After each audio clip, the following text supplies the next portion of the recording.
Hey everybody, it's Pax. Welcome back for Where Are We At? Ice and Death Part 3. We just left off. We found Dr. Amy Kensler again out in the wilderness. Brought her back home. Explored like one more location, the Rocky Crags. And we just finished up the checkpoint. What's that called again? The attack. And we're being invaded by a bunch of those nasty enemies. We've decided to fight off the attacking creatures, so we'll just go right into the intro for Ice and Death, Part 3. Let's go. There, see it? One of the team members hands you their binoculars and points into the distance. You venture just outside the outside camp to find a defensible position where you hope you can see the creatures approaching. But what you find instead is even worse. Not only are they encroaching on the campsite as you expected, but more are emerging from the ice by the minute. You watch the ice shelves split open, and a geyser of multicolored miasma seeps from the cracks. Your companion clutches your arm and points you in another direction, where you see another geyser spill forth, then another. There has to be an end to them, right? You lower the binoculars and tell the rest of the team to prepare for a fight. You don't know if you can hold off these creatures or not, but there's only one way to find out. Add a frost token to the chaos bag and proceed to setup. Where's my chaos bag? Here it is. Alright, so it looks like we're in for a fight. We get the same deal. The investigator setup, we start equal to the shelter value of the camp, which is 7. So I'll get my 7 resources for each of my investigators. There's 7 for Amanda. And here's 7 for Stella. And then we get to choose members of the expedition team. We didn't get any like enhancements like we did last time, but we're gonna take Dr. Amy on Amanda. She's coming to play with 3 secrets. She's at base 5, investigate, and also milling cards off the encounter pile when you do it. And we'll take Ellsworth, the guy that lets you blank treacheries on locations, because we really missed him last scenario. And we got all the Tekelili cards out of Stella's deck, so we're not going to take Danforth. As awesome as he was for Stella to have, we'll stick with Ellsworth. The only thing I guess I didn't go over is my deck upgrade. I did get 1 XP, which means that Amanda had 2 and Stella had 1. I couldn't find an upgrade for Stella that I was happy with. I figured, I tried to fit in a brute force, but I couldn't make it make a lot of sense. So what I ended up doing, just move my sweater that's behind me, I ended up just saving that XP, and for Amanda, we're going to be getting a Vicious Blow, level 2. I figure if we're doing a lot of fighting, if there's some tough enemies or something like that, putting that underneath her will be a lot more valuable than, say, an Overpower. And a Vicious Blow and her knife out is a pretty convincing combat, I think. Right, that's like a 5, and if you happen to draw a 0, you're probably doing 3 damage. So that's pretty good. I like that. It means we can hold on to the Vicious Blow level 2 for when we really need it, and then we can let the other Vicious Blow cycle through our deck. So that's Amanda deck upgrading. Shuffle that a little bit. Stella's deck I've shuffled ahead of time, but I'll just shuffle it a little more. Why not? I went ahead and put the locations back into play. I did clean it up, so I'll be using the setup from scratch. I wouldn't have minded doing one from a checkpoint, but these scenarios, doing them blind takes quite a while. Doing them with live cards takes quite a while, and I definitely did not have time this weekend to do 2 games in a row. Those last ones went pretty late, so we'll go through the scenario setup just to kind of confirm everything that's happening. So the first thing is, when you look at the scenario icons, you had to take out those Explorer guys that we were finding. And not Explorer, excuse me, the Lost Expedition people that were with you. So those get swapped back out for that Spider set, which is the one that had those 3/3/3 Hunter Eidolon guys. So those, it's the same other than that. And then the new Agenda and Under Attack, and the set that has these Seeping Nightmares, which we'll get into in a second. They're a 3/6/3. So you gather all those. You build the Agenda deck using Agendas 7 and 8, and the Act deck using Act 3. In the Ice and Death section of the campaign log, find each location under revealed locations, yada yada yada. Everything is currently revealed except for Barrier Camp and the Frigid Cave. So we're going to want to... we're probably going to want to need to get to those, I imagine. Because they might have some more of these supplies on them. And in fact, I kind of want to go through my campaign log really quickly and mark off the supplies that I do have. Because I'm fairly certain I have all of them that are revealed. But I want to double check that. So we'll do that in a second. Put each other location into play unrevealed. So unrevealed.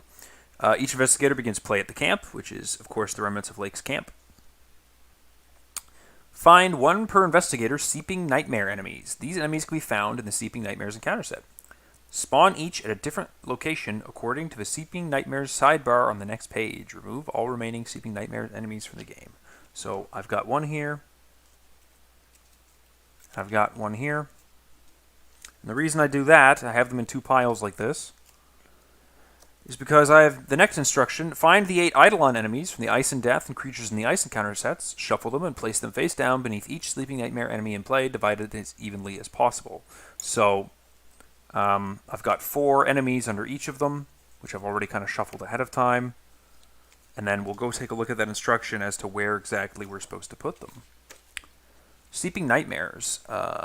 Okay, these are all if you are camped at blah yada yada yada. So if you are camped at Remnants of Lake's Camp, spawn Sleeping Nightmares first at Barrier Camp. So one's going to go right here.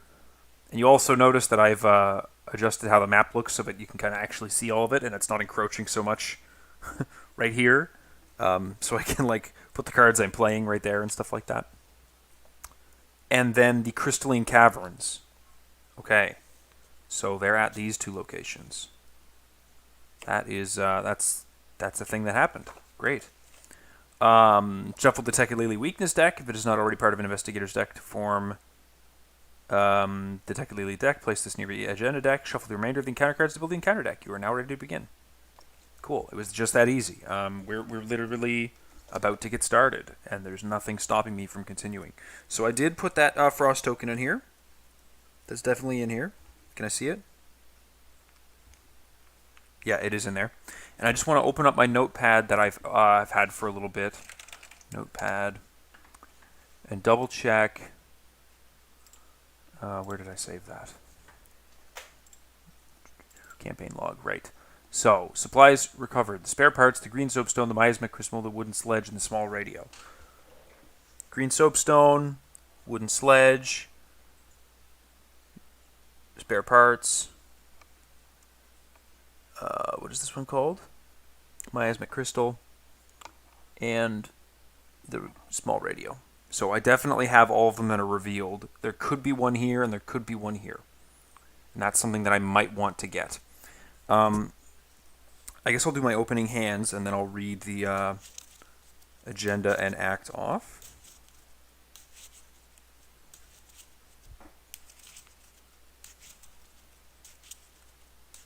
Okay, we're plenty shuffled. I don't know why I just did that. 5 cards for Amanda. We get Lab Assistant, Perception, Unexpected Courage, Eureka, and Promise of Power.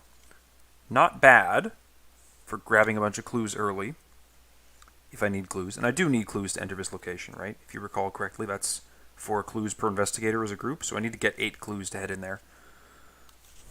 So let's see what Stella gets, and then we'll make a choice on how we proceed with this.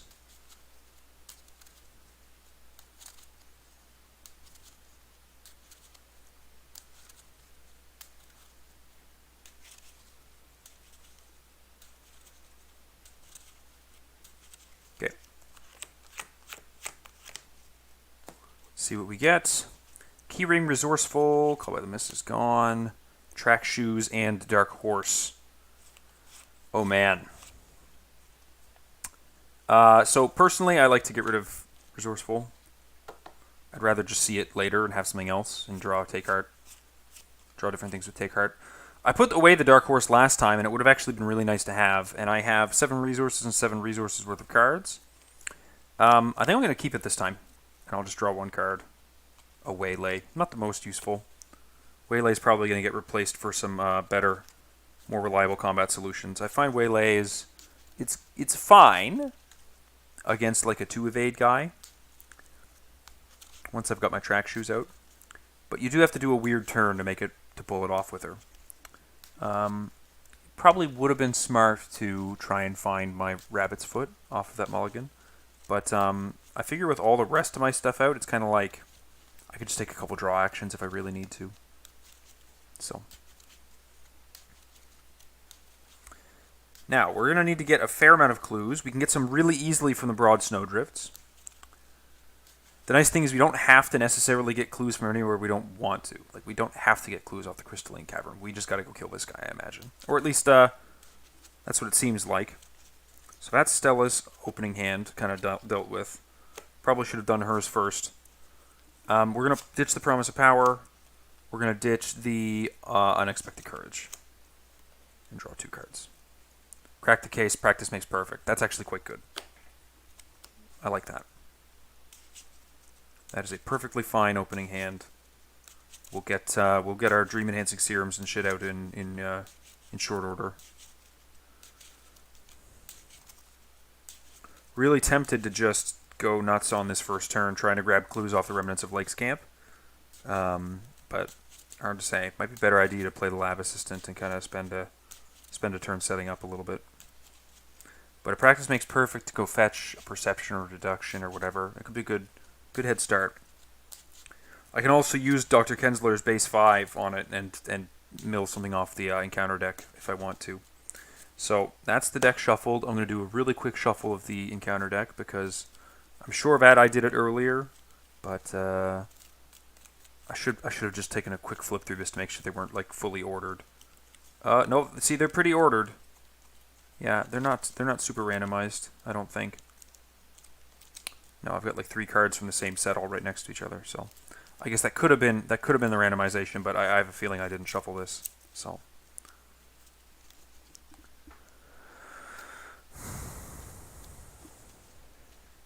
I'm done shuffling this. I'll read the agenda and act, and we'll have a good idea of what we need to do and how we're going to do it.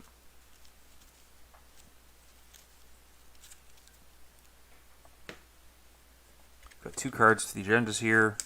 Manifestations of Evil. Something stirs beneath the ice. Through the cracks, a vile ichor bubbles forth, its odor pungent and rancid. Forced. When this agenda would advance, if there's at least 1 face-down card beneath the Seeping Nightmare. Instead of advancing this agenda, remove 2 Doom from play and find the Seeping Nightmare with the most face-down cards beneath it. Choose one of the cards beneath it at random and spawn it at its location. Okay, so these guys are going to... Oh my god, that is a lot of Doom. If there's 4 under each of them, and that's like 16 Doom before this ticks out? Or something like that? Wow, that is a lot. Under attack. Your camp has been discovered, and now the monsters prowling about the ice and snow are converging on your position. You have only 2 ways out of this nightmare. You must fight, or you must flee. Each Eidolon enemy gains victory 0, so once we kill them, we don't see them again. That's nice. The camp gains action. Investigators at your location spend 4 clues as a group. Resign. So you need... Oh, wow. Huh. Okay, anyways. Objective, if there are no Eidolon enemies in play, advance. Objective, if each undefeated investigator has resigned, advance. Okay. So we either... I guess the objective then is to either get as many clues as you can to scurry away from them or to go kill them. So that's what we're going to go ahead and do. We're probably going to try and go for this guy down at the Crystalline Cavern first because we can pick up a lot of clues on the way. Kill him, walk to the crags, walk in, be done with it. So, let's go ahead. We're looking at the start of the first investigation phase. So Amanda draws a card. Nice, her other lab assistant. And then puts something underneath her. And I think we're going to put a Eureka underneath her.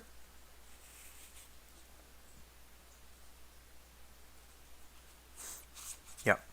So we're going to, first action, we're just going to go ahead with Amanda first. Lab Assistant. Draw 2 cards. Overpower. Unexpected Courage. And then we're going to investigate the location with Dr. Amy Kensler. This is going to be base 5 with Eureka committed. That's 6. And I'm going to spend 1 resource to do a practice makes perfect to try and find a good practice skill to add. 9 cards. Promise of Power is valid. Oh, yep. Okay, the Promise of Power gets committed. A little bit of a bummer, but at least we get some more cards out of our deck. Because getting through the deck quickly to go find the cards we need is what we need to do. Oh, yeah. Okay.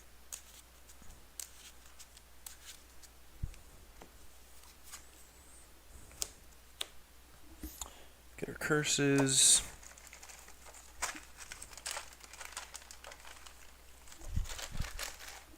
One curse to the bag, which I've conveniently put over here.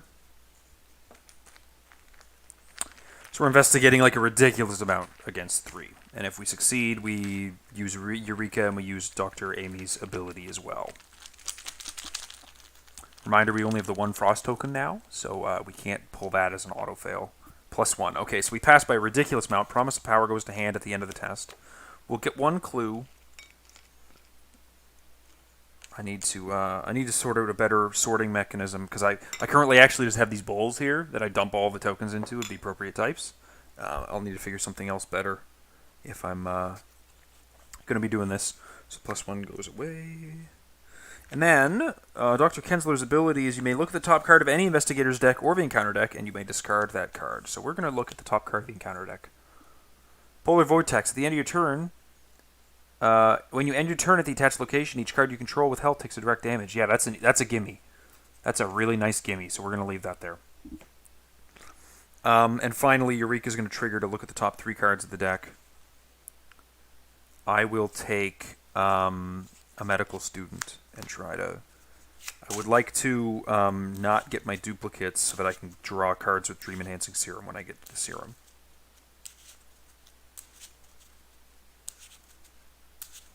So 1, 2 for the investigate. Got another action left. I think we're actually just going to investigate again. That seems fine. May as well get the clues we need while we set up, right? Makes sense to me. The Promise of Power goes to hand. We'll investigate again. What do we want to commit to this one, though? That's the real question. Yeah, you know what? We'll just go nuts on it again. We'll commit a Perception.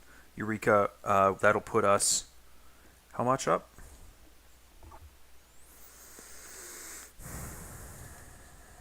Five against 3. 2 up. Let's just toss the Unexpected Courage in again. I know it's only 1 clue, but it is 2 card draws, and I would like to get my hand as full as I can get it as soon as I can get it full. And I get the cards I need, specifically. A 0. So we get another clue. We'll resolve the Eureka first, so the top 3 cards for a card. Let's take a deduction.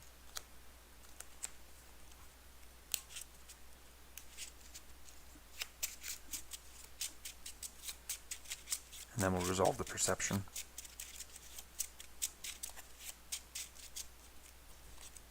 Dream Enhancing Serum. Perfect. Just what I wanted to see. Just what I was looking for. Okay, great. That was a decent turn for Amanda. Stella. Ella. Is there any sense in failing this test? I think the thing is, like, yes, there is, because I've got to take cards. So I'll investigate 1 against 3. I don't really mind getting a Tekalili because this gets me more cards and resources anyways. And I kind of need them. So. Cultist, okay, that does get us a Tekalili. And that gets, that is if you fail, so let's take our 2 draws and 2 resources first. Scrounge and Emergency Cash, not quite what I needed, and 2 resources. Discard, shuffles in.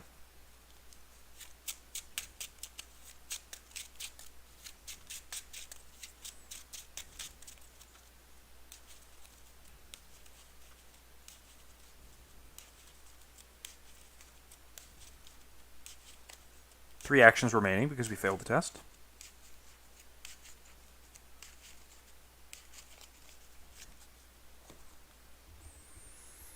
And we're going to go nuts with a couple of play actions. We're going to go 1, 2, 3 for the track shoes.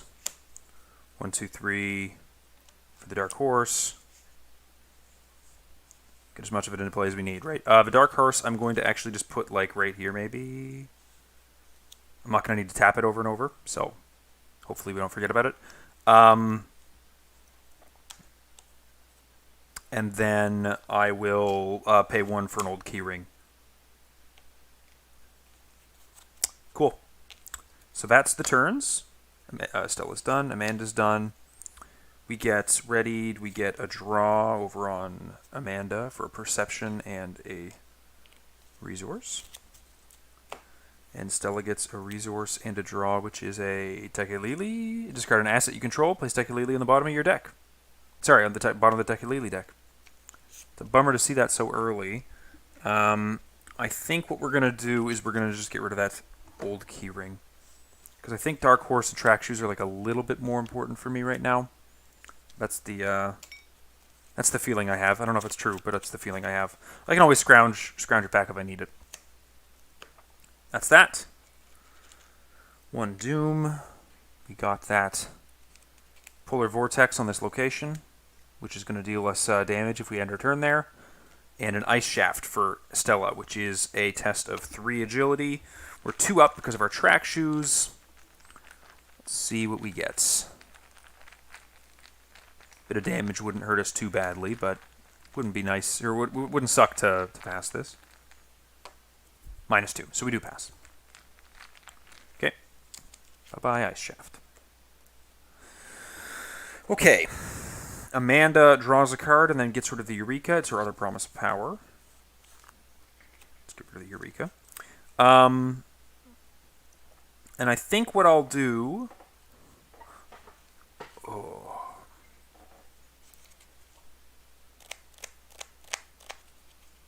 Yeah.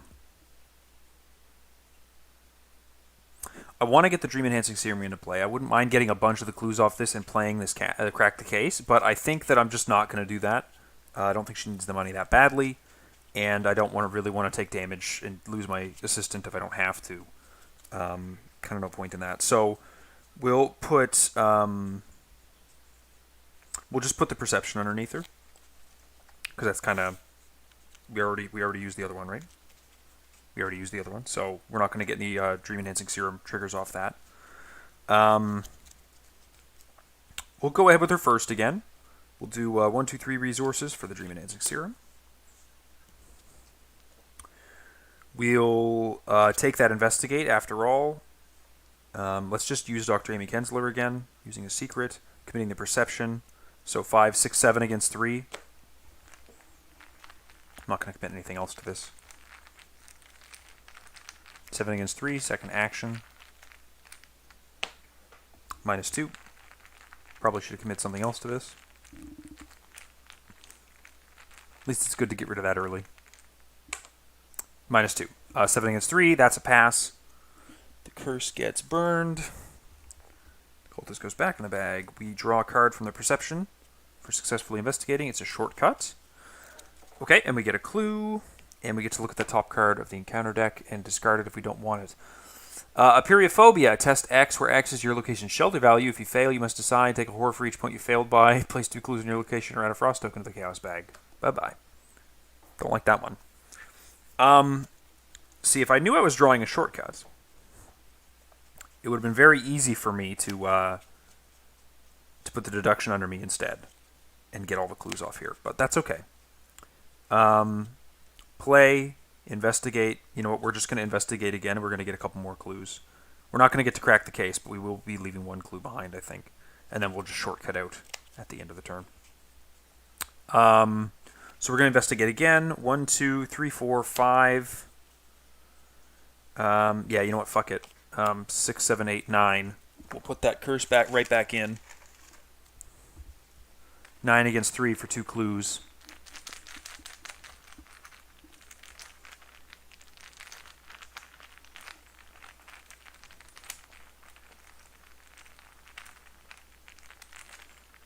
do need some combat solutions out of my deck soon, though.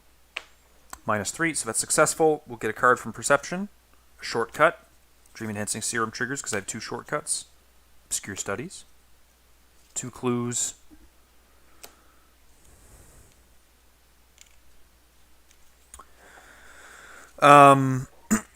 Excuse me. -3 goes back in the bag. Of course. And then that was the last action. So what we're going to do is we're going to... Is there any need to shortcut Stella out? No, I think I just saved my shortcut for when I need it. So we'll shortcut out before the turn is over to the broad snow drifts. And end our turn there. Now for Stella, what's she going to do? That's a good question, I think. She's going to take a draw first action. Okay. I think she's going to take another draw second action. Granny Orn. Okay.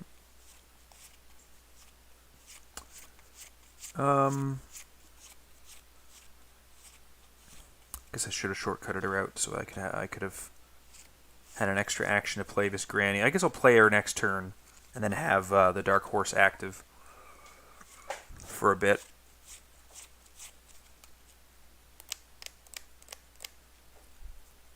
Yeah, let's head down to Amanda. No sense in taking damage we don't need to take. Okay, so that's our turns. Both here at the Broad Snow Drifts. I'm going to just double check the map to make sure that that's the right one that I'm connected to, because I know this is a little confusing. So we were there, and we're there. Yeah, that's good. Okay, so ready. Draw a card with Amanda. It's another Dream Enhancing Serum. That's good to see as well, but I would have not minded seeing my Knife or a Vicious Blow, because I do need to kill this guy pretty soon, I think, or we're going to need to fend ourselves off from a whole bunch of little Eidolons and our Lucky Rabbit's Foot. That's great to see. Perfect. Okay. Doom. When this agenda would advance, if there's at least one face-down card beneath the Sleeping Nightmare, instead of advancing the agenda, remove 2 Doom from play. Find the Sleeping Nightmare with the most face-down cards beneath it. Choose one of the cards beneath it at random and spawn it at its location. So I think we're going to choose this one to give ourselves a little bit of breathing room, just in case it's not a hunter, because I think some of them aren't hunters. It will make it a bit tougher when we walk in there, but we can prepare for that. We've got a ton of time. I guess, you know what, something I hadn't considered is that the sooner I kill one of them, the less time I actually have for the rest of the scenario. So we're going to spawn him. He's a hunter. That's all right. At the barrier camp.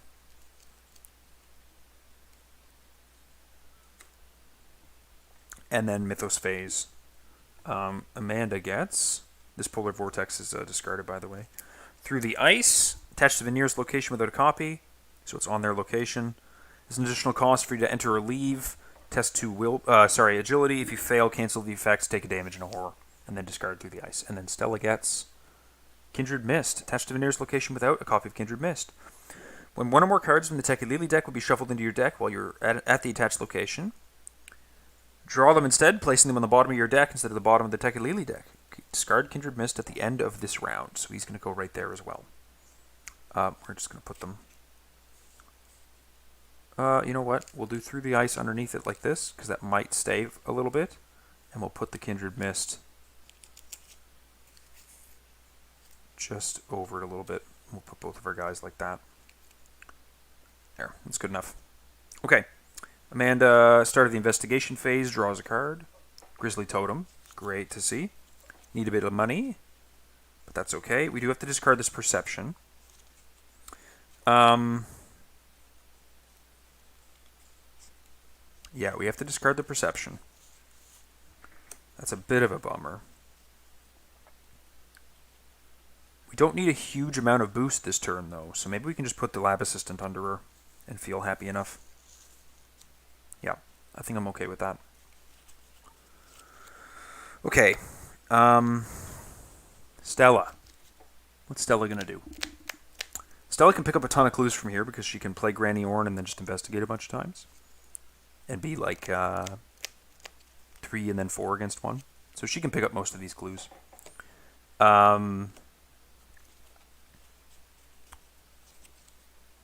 So maybe Amanda wants to pick one up before Stella does. Because she only needs to pick one up. Like, say she plays the totem or the Dream Enhancing Serum, then does a couple investigates. Yeah, that's what I'm happy with that. 1, 2, 3 for Grizzly Totem into play. And then she will investigate the location, committing a lab assistant, and using the Grizzly Totem to give it +1 icons, so she's at 4 against 1. And I think I can accept 4 against 1. That's fine.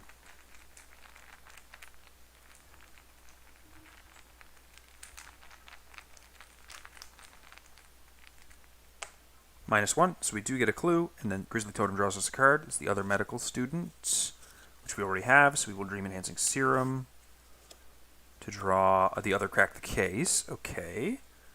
We don't want to be here for that. So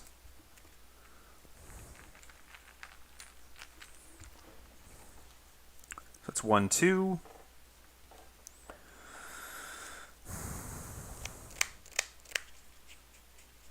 Do need to get some combat solutions soon. So I think I'm actually just going to draw a last action. Magnifying Glass. Not great. Want to get that knife so that I can get my Vicious Blows and have them be pretty useful. So we're at 1, 2, 3, 4, 5, 6, 7, 8 out of 10 hand size. So Amanda is all fine here at the Broad Snowdrifts. Stella's going to do exactly what I said. She's going to play Granny. 1, 2, 3, 4. Action 1. Action 2, she'll investigate. She's 3 against 1.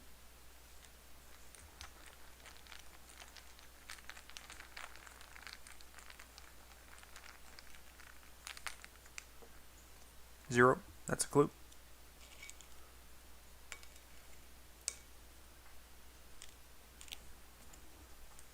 Then she'll investigate again. I said 3 against 1. I meant 4 against 1.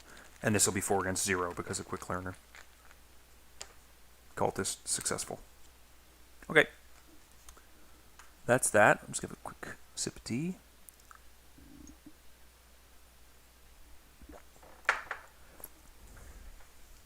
Okay. You ready up? The hunter up here is going to hunt. I think the shortest path is this way or this way, so he's going to go this way. To the Icy Wastes. So he's going to be on us pretty soon. We're going to want to turn around and kill him. Let's pick him up with the side of a card. He's at the Icy Wastes. Everything's ready here, so Amanda gets a card draw at the end of her turn. It's a deduction. That's fine. And Stella gets a Live and Learn. That's also fine. Really want to get some combat options. I think Waylay is going to be my best bet against this guy up here. If I can do like a move up, do an evade, and then Waylay him when he's got -1, especially if I can have 0 resources. Is there a way for me to do 0 resources on that? I think I can pull that off, but it'll take some doing. So at the end of the round, the Kindred Spirit goes away. Kindred Mist, excuse me. Come on. Get a Doom up there, and then we get encounter cards. Amanda gets Phantasmagoria. Oh, this is new. Okay. If there are no Seeping Nightmares in play, Phantasmagoria gains Surge. Otherwise, find the Seeping Nightmare nearest to an investigator. If there are 1 or more cards beneath it, choose one of them at random and spawn it at its location. If there were no cards beneath it, it moves and attacks as if it were the enemy phase without exhausting. Okay. So this guy's going to be spawning one. So they're going to be on us pretty soon. We get the Skittering Nonsense, who is a hunter. He's the 2/2/4 hunter. Here at the Seeping Nightmares location. Oh, wow, excuse me. Whew. Okay, and then Stella gets Ice Shaft. Okay, testing 5 against 3. Did I forget to do her resource? I'm going to say... No, I'm going to take a resource for her. Yeah, I forgot to take it. I didn't choose not to. I just forgot to. So she's 5 against 3. +1. Wouldn't have minded failing that. Getting an extra action this turn wouldn't have sucked. Okay, so we do have to think about what we're going to do. I think she wants to play her Rabbit's Foot.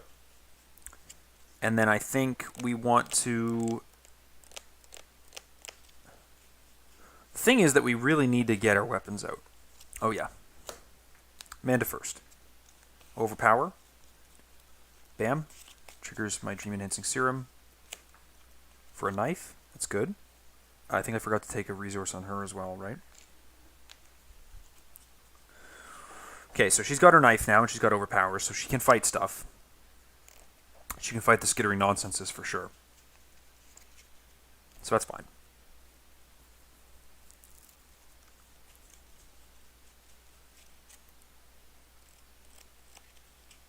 In fact,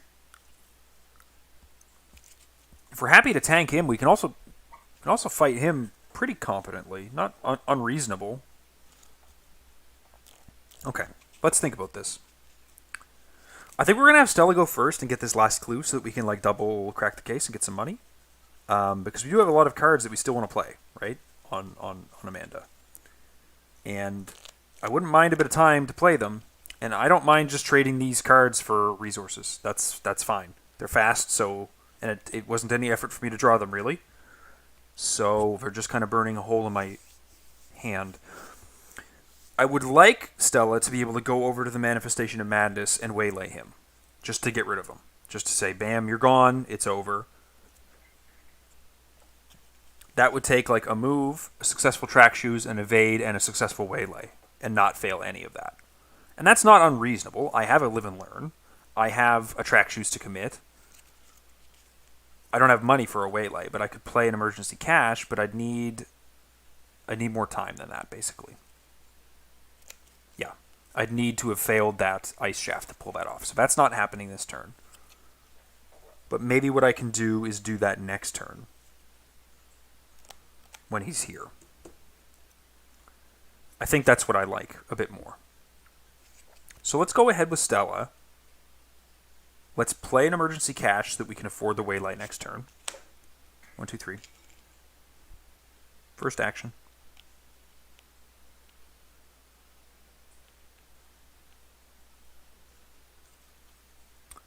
Let's play a Rabbit's Foot so that we have a little bit more card acceleration on our deck. And let's just investigate the location 3 against 1. With Granny. Dark Horse isn't active right now. Half the shroud or half the shelter's -2, so that's an exact pass. We'll get that clue, and then we'll have Amanda double play her crack the case. Oh, she needed to swap a card out from the lab assistant, right? What did I draw again? It was the Overpower. Let's just. I knew I was going to keep those to play them. We'll put a medical student under her because she's not doing anything this turn. Really. Okay, so that was Stella. I'm okay with the skittering nonsense coming in and engaging Amanda so long as she can play. She played the 2 crack the cases for 2 resources. So long as she gets this knife out, and that's all that really matters to me. So that's fine. So that's what we're going to do. We're going to go ahead and play 1 for the knife to get that into play. We're going to, you know what we're actually going to do? Then we're going to take a resource and play our other Dream Enhancing Serum. Just get this all set up. Skittering nonsenses are pretty easy for me to kill. I'm very close to getting my Vicious Blows out of the deck. And so it'll be really easy if I just spawn another guy over here at the next round to just kill him too. I've got a shortcut for that. So I think I'm pretty well set up. I'm happy to eat a little bit this turn. So the Skittering Nonsense is going to hunt, and the Manifestation of Madness is going to hunt. Boom. And he hunts. We're going to put him on Amanda. He's going to deal... Oh, come on. He's going to deal... Let's go like this. 1 and 1, which is a horror on him and a damage on Amanda directly. That's the end of the round, so we'll get Upkeep, resource, and draw. It's practice makes perfect, so we can find our vicious blows if we need them. Stella is not going to take a resource because she wants to play the Waylay perfectly. How do I like Edge of the Earth so far? Sorry, Ben, I haven't been looking over my screens all the way over there. I'm liking it a lot. It's pretty good. It's interesting because I'm 3 scenarios in. I guess I should say this is the 3rd scenario, but it's like the 3rd part of the same scenario. But it's been really interesting how it's worked. It doesn't feel that samey, I guess, because I haven't even explored all the locations despite it being the same map and them starting revealed. So I think it's cool. I think they did a pretty good job with it. So I'm not taking a resource because of Dark Horse, but I am getting a draw, which is Madame Labranche. Okay. Boom. So the Doom ticks over. So we're going to have one spawn on this close guy. Again, because we have the capability of getting our vicious blows now on Amanda. So I'm happy accepting a whole bunch of enemies all of a sudden over here. And then we can go get the Seeping Nightmare after the fact. It is the 4-4-2. At the end of the enemy phase, if he's ready, move it once towards the location with the most investigators. In player order, each investigator at his location or each connecting location shuffles the top card of the Tekulili deck into their deck without looking at it. Each investigator who cannot takes 1 horror. Okay. He doesn't have Hunter, but he does do a move at the end of the enemy phase. Okay, interesting. So Amanda's going to need to kill some guys this turn, but that's okay. We'll get 1 card for Amanda, which is Through the Ice. This nearest location without a copy, we'll just put it on the Snow Graves, and that'll be basically out of the game because we're not going to walk in there. And then Stella gets Polar Mirage, the nearest location with at least 1 clue. We're also going to shove that over there because we're not going to get any clues off of that. Great. That's awesome because Polar Mirage has basically fucked me the last 2 scenarios. I'm glad to kind of give that a big old middle finger. The Stream Enhancing Serum is ready here. Good. That's that. Amanda. We're going to discard the Medical Student, draw a card on her. Day of Reckoning. So we're losing our Elder Sign. And then we got to put a card underneath Amanda. It's going to be an Overpower.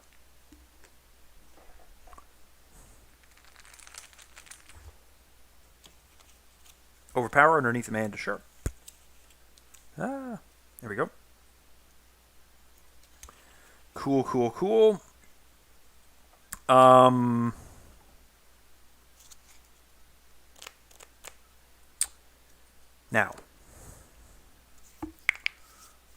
let me think. The question is, how do I want to manage this? This Glacial Phantasm is actually a lot easier for Stella to pull off the Waylay on, and I'm happy to try it. To move in there, evade him, and Waylay him. The problem is, if I had another action, I'd be able to get rid of this guy too.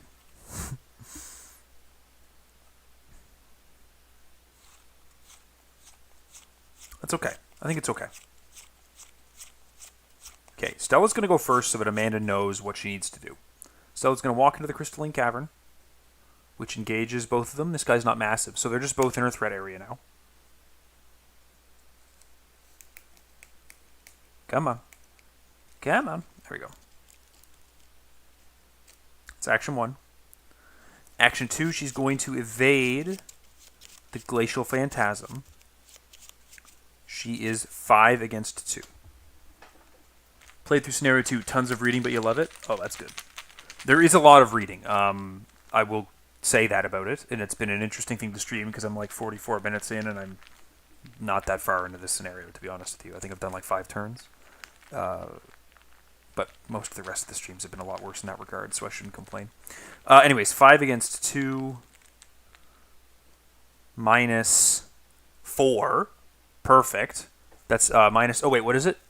Half the shroud value. Half the shelter value. Okay, so minus 4. So I do fail that. So I get to Rabbit's Foot. Boom. Call by the Mist. Fine. Be like that. But I do have...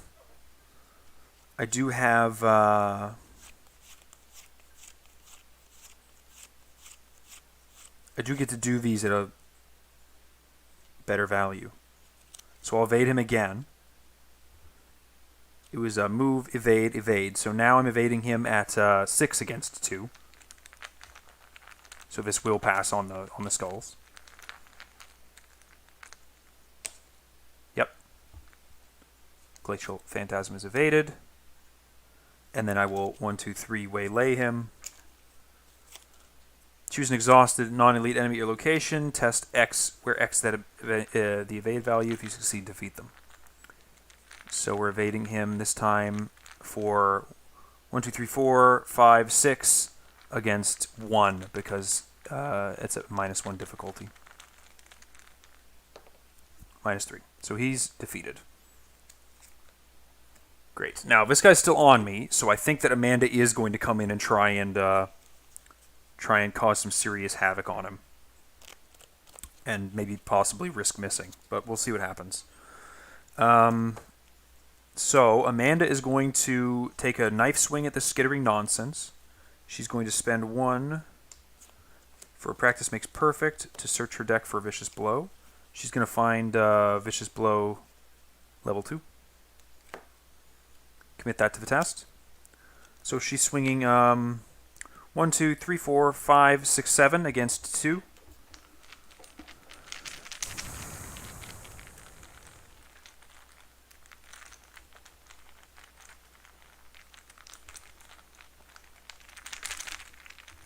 Come on, baby. -3, so that is definitely dead. Vicious Blow goes to hand, because it was a Practice Makes Perfect test. Tablet gets cleaned up. And then she's going to shortcut over. She has 2 actions left.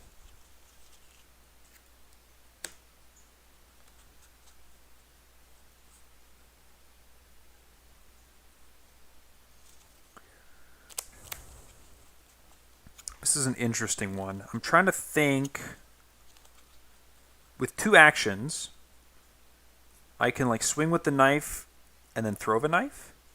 But is that actually enough damage? 1, 2, 3, and then 4, 5. That's not enough damage, right? Unless my overpower... Oh, did I draw a card from the overpower? I want to say I didn't. And did I shuffle it after I pulled the Vicious Blow out? I want to say I didn't.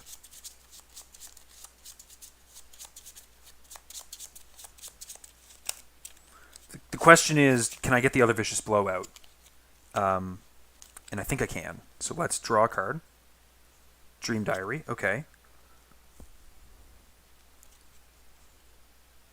Okay. So let's give it a go. We'll take a swing against 3. So we're at 1, 2, 3, 4, 5, 6, 7, 8.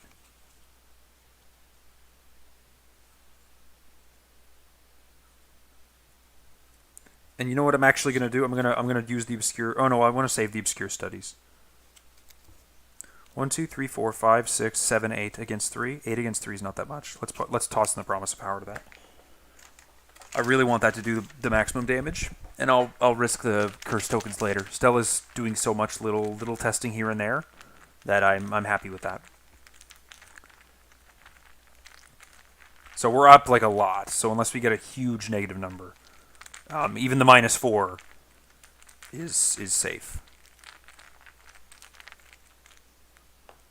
+1. Okay, so we do deal 3 damage to him.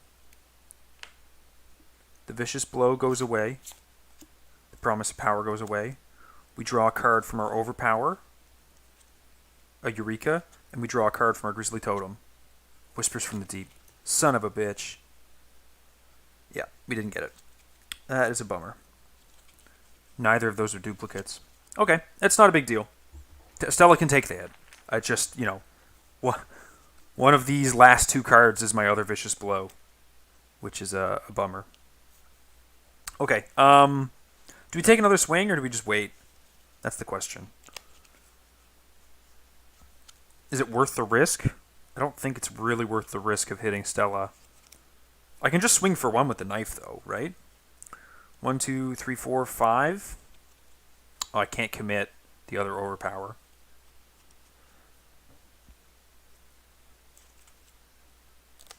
So you know what I'll do instead? I'll just do an investigate here, I think. Can I do an investigate reasonably? Not really, eh? Because it's a 5 shroud location anyways. It's kind of funny.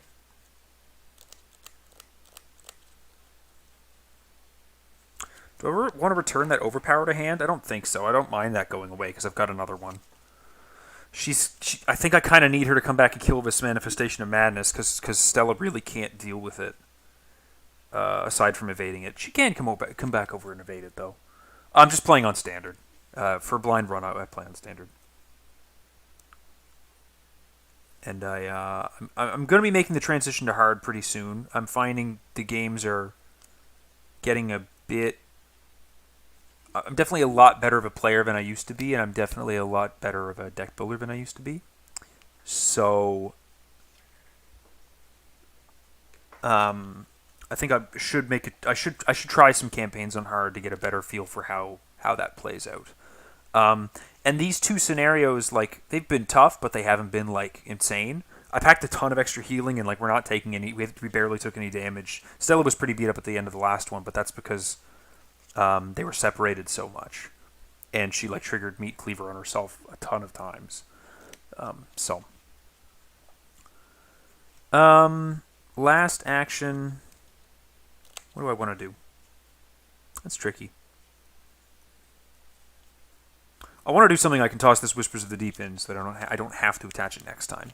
So we're just going to go for an investigate. We're going to commit this. We're going to be like 1 against 5.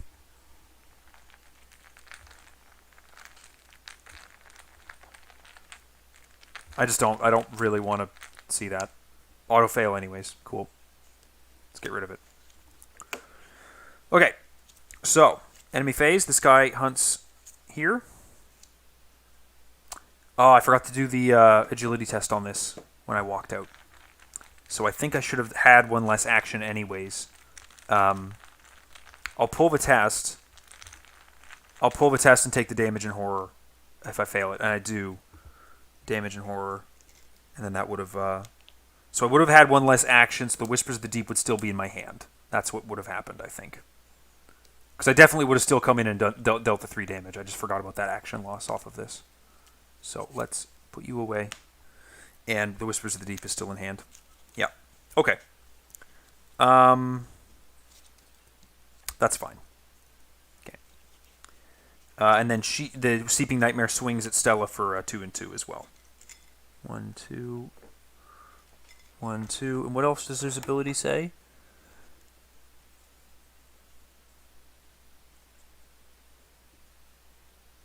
While there are no face-down cards beneath him, he gains Hunter. While an Eidolon enemy's seeping location is moving, its location is considered to connect to the camp. Oh, I think this guy's actually supposed to be on us then. Well, I fucked that up. I'll not fuck that up later. Is what I'll do. Because I guess what would happen if I had... Okay. I messed that up. It's fine. I probably would have played things different if I had remembered, or if I had known that was happening. So I'll just accept that this is where it is now, and from now on, they can move to here. That's all it is. Okay. Vicious Blow.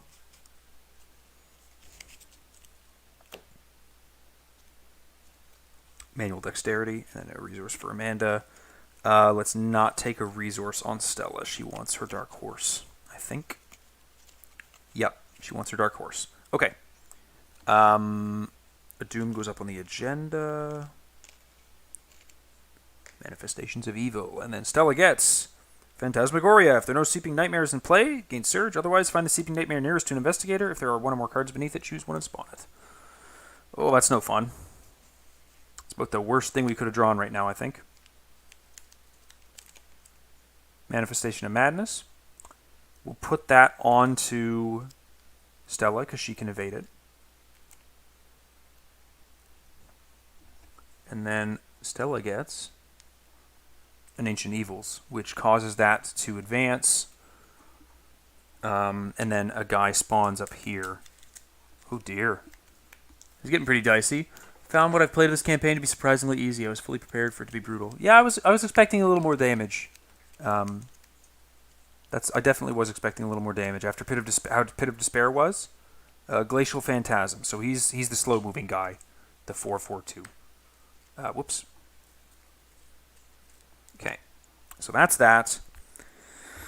Now we need to absolutely crush this turn, and I don't think that's necessarily going to be happening. So the Overpower goes away from under Amanda, and she draws the lost card of her deck, and then the Whispers of the Deep goes under her. But we do have the Obscure Studies to get rid of it, so that's nice. And we're going to go ahead with Amanda first, and we need to crush a couple tests, and it's going to be a little tricky. Whew. Okay. So Amanda is going to play the Obscure Studies to return the Whispers of the Deep to her hand, get the Obscure Studies when she initiates a skill test, because she's going to immediately fight the Seeping Nightmare. So she's going to be at 6, 7, 8?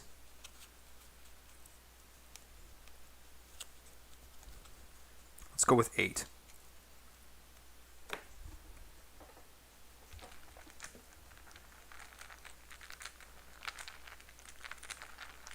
Eight against 3.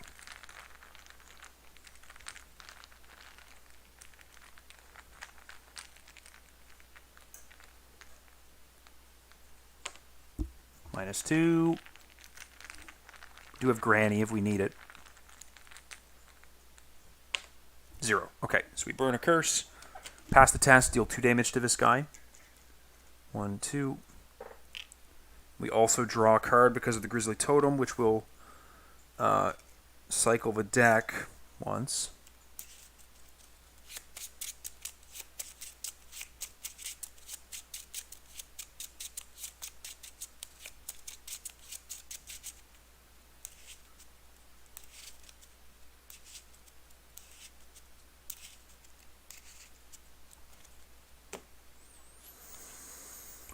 Okay, Grizzly Totem, draw, Promise of Power. Ooh, I like the Promise of Power. Vicious Blow goes away. And then I think, what's my hand size looking like? I think that the Horror is going to go on to Amanda directly. And then she wants to attack him again, and she's going to attack with a knife and overpower. So 1, 2, 3, 4, 5, 6, 7, 8 against 3. Fine with that as well. Yeah, especially after the first scenario, I noticed it wasn't as much damage as I thought. But I do have 2 medical students in the deck, so like, I also have a fair amount of healing. What I'm going to do in the upgrade path with these decks is I'm going to drop the medical students, and then Stella's going to take Earthly Serenity, if that's what it's called. And then we'll kind of get our healing that way instead. 0, so that kills off the Seeping Nightmare. 6 damage on him. He goes into Victory Display with 0 victory, and so does the Skittering Nonsense that was underneath him. Draw a card from the Overpower. It's another Overpower. Would have been nice to see that first.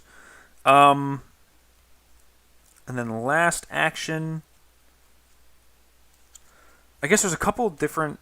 I'm trying to think of different ways that I could do this. No matter what, Stella has to take in like an evade first to not take an attack of opportunity. And Called by the Mist is going to hit her for damage. I could like toss the knife to try and get it close enough that Stella could kill it. But I need the knife again to kill this other Manifestation of Madness. So what is my question? Yeah, let's attack one more time with the Overpower. We'll cycle the deck once more before we get up there. Because we want to have the Vicious Blow 2 underneath her when we have to fight that other guy. Just to make that way easier. We'll attack with that. It's 8 against 3 again.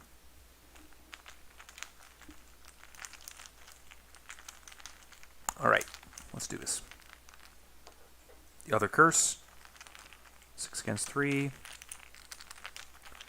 Get rid of those curse tokens, nice and easy. Promise of Power is beautiful for that. Another 0. Because you don't add too many that you're actually screwing yourself. So 1 damage on the Manifestation of Madness. You draw a card from the Overpower. A deduction. we have a deduction in hand? We do have a deduction in hand. That lets us trigger both of our Dream Enhancing Serums to draw 2 more cards. Perception, Unexpected Courage. Okay. 1, 2, 3, 4, 5, 6, 7, 8, 9 cards out of 10. We're good. Should have put that Whispers from the Deep into something, but I'll just deal with it next turn. Maybe I can commit it to Stella to make sure she fails something. So Stella's going to be going. I don't particularly want her to take a damage from initiating a 4 difficulty test, but I think she kind of has to against this Manifestation of Madness. So those cursed cards feel like stables now, like Promise Power and Faustine Bargain. I could not agree more. I can't imagine not taking Faustine Bargain. A couple -2s, like until the bag is like at like 6 or 7 curses. I don't know. I'm not scared of it.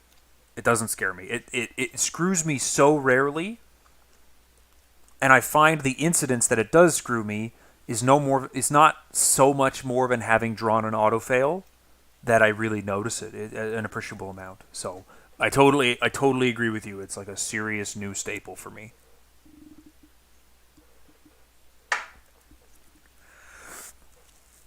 Okay, so sorry for that.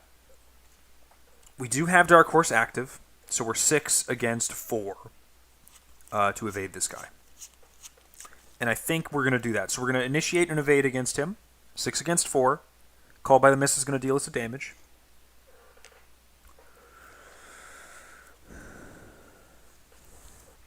And then Amanda's going to toss this Whispers of the Deep into it to be 5 against 4.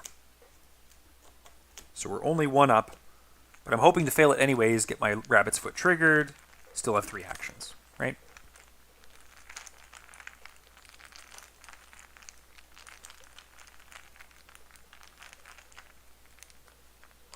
A 0. So, it succeeds anyways. He's evaded at the location. He does have a damage on him. I don't know why I was going to put that in the bag. Okay, so that's fine. It's not quite what I was hoping for, but it's fine.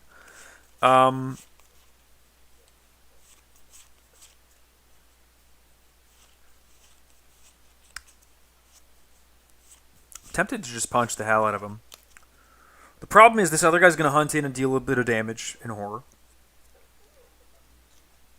And I don't really want to take a whole lot more damage if I can avoid it. I do have the medical students on Amanda to get rid of them, but I don't really want to. The problem is going to be what comes off the top of that when we go into this next one, because that might be real dicey. I think what I'm going to do is actually just get rid of this Called by the Mists. That's going to add up. I've got a Hypochondria as well, and that adds up. So we're just going to do that with our last 2 actions and be a little sad about it. So that's that. He hunts in. We're going to have him go on to Amanda and kill off her lab assistant. That's what we'll do. That'll make her a bit safer in that regard. Everyone's going to ready up. We are going to put this one back onto Stella, though.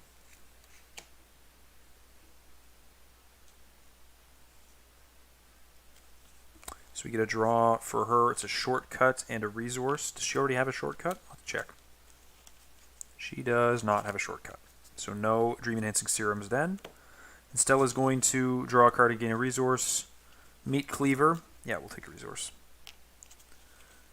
Gonna need to get that out into play. Okay.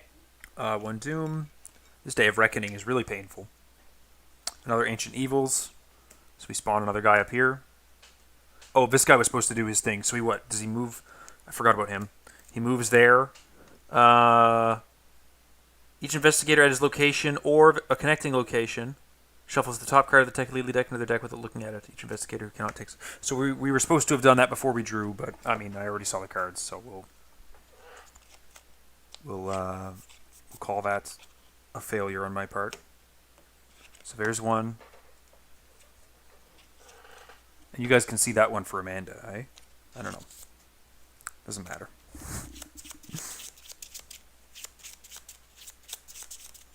And I need to shuffle Stella up as well. Ah!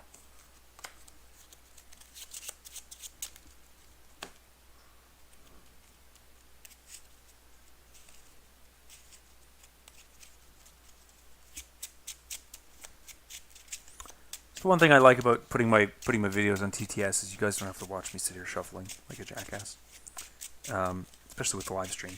So, I guess I may as well say it now. We're about an hour into the video. Yeah, it's first run. Yeah, exactly. That's why I was kind of laissez-faire with that other one too. I was like, I'll just take the damage if I fail the test. Yeah,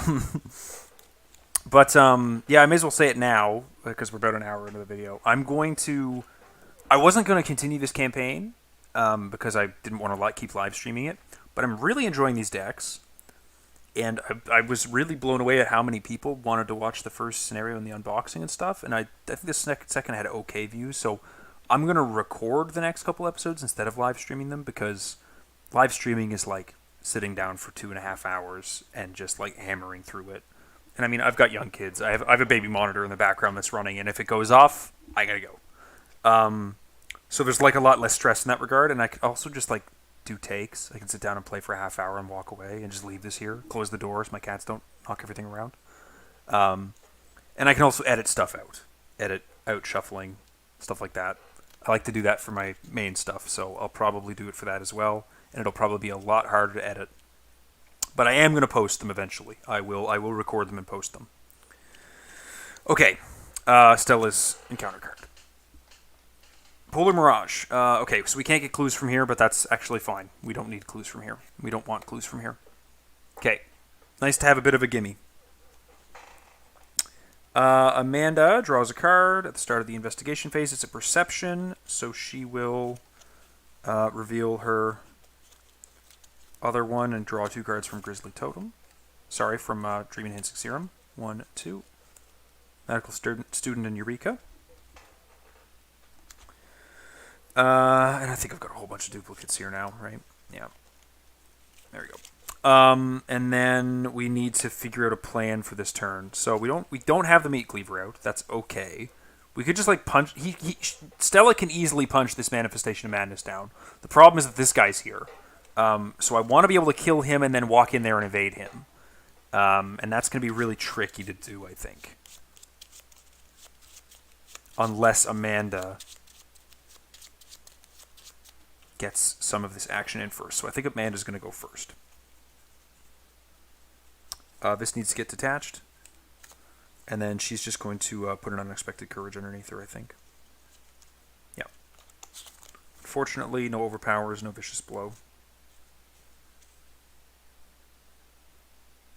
Okay. So she's going to swing against her guy with a knife. And the Unexpected Courage, that's 2 up. We'll use the Grizzly Totem to be 3 up.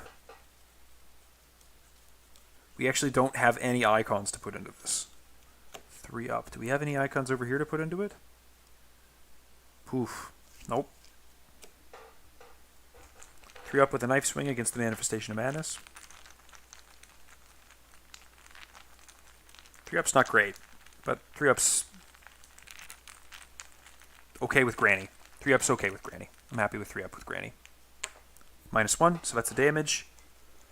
And a card from the Grizzly Totem. Promise of Power. Really hoping for the Vicious Blow. There's only the upgraded one, but I really wanted it. Have I used both my overpowers, or have those shuffled back in? Yeah, both my overpowers. So I'm pretty exhausted for fighting right now. I think we're going to fight again. The question is, do I throw the knife? It's tricky. Shocked at Polar Mirage? Yeah, I was pissed at Polar Mirage. That thing was awful. I got it here when I needed to get clues off of here. A 5 shroud location, and I was like, you gotta be shitting me. And then I walked all the way around to unlock the Rocky Crags, moved into the Rocky Crags, and then immediately drew one there right afterwards. And I was like, oh no. Yeah, it was bad. That is a brutal, brutal treachery. It is a terror, so you can discard it with logical reasoning, which is pretty good thematically. using your logical reasoning to dispel a mirage. But it was painful. It was painful. The question is, do I throw a knife at this guy? I don't think so.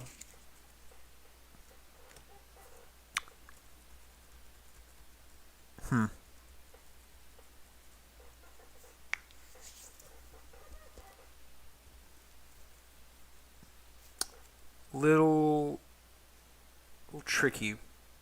Would like to have a better weapon. I can't throw my other unexpected courage into it. I can throw the promise of powers, but it's pretty low stakes. You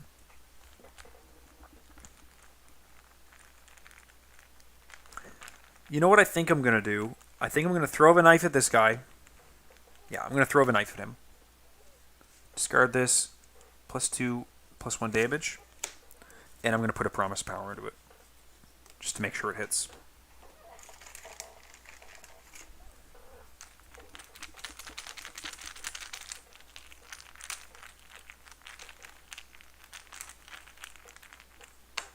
-4. Okay, so it hits. He's toast. Did I put the first one out here? Yeah, I did. Both of them are supposed to be in the victory display because they have victory 0 right now from the act. Okay, so that's Amanda safe-ish.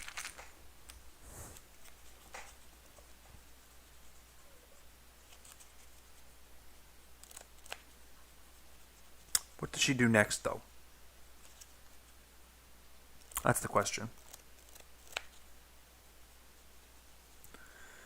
I could shortcut Stella over to the Rocky Crags. I think it's actually the Rocky Crags. He's not at the Precarious Ice Sheet. He's at the Rocky Crags. Because he just moved the one time, and it's not this way, it's this way. That's, yeah. Okay.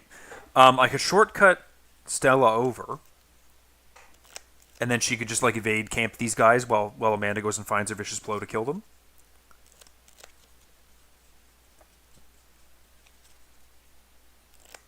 I feel like that's a decent option. Yeah, let's do that. We're going to shortcut Stella over, and she'll engage the Glacial Phantasm. And then we'll try and get some more gear out to deal with these guys next turn. We're going to, with Amanda, just follow, I think, so that we have a couple more warm bodies there to take hits if we need to. 1, 2, 3, 4, 5, 6, 7, 8. So I am at hand size right now with Amanda. Okay, Stella's turn. We're going to attempt to evade the Manifestation of Madness first. So we're going to be 5 against 4.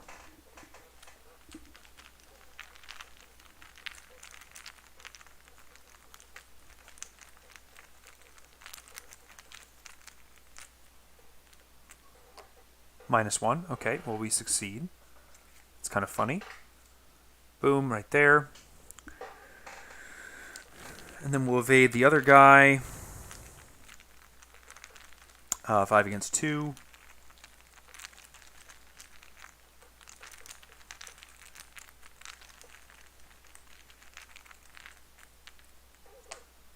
-1. Can you see that?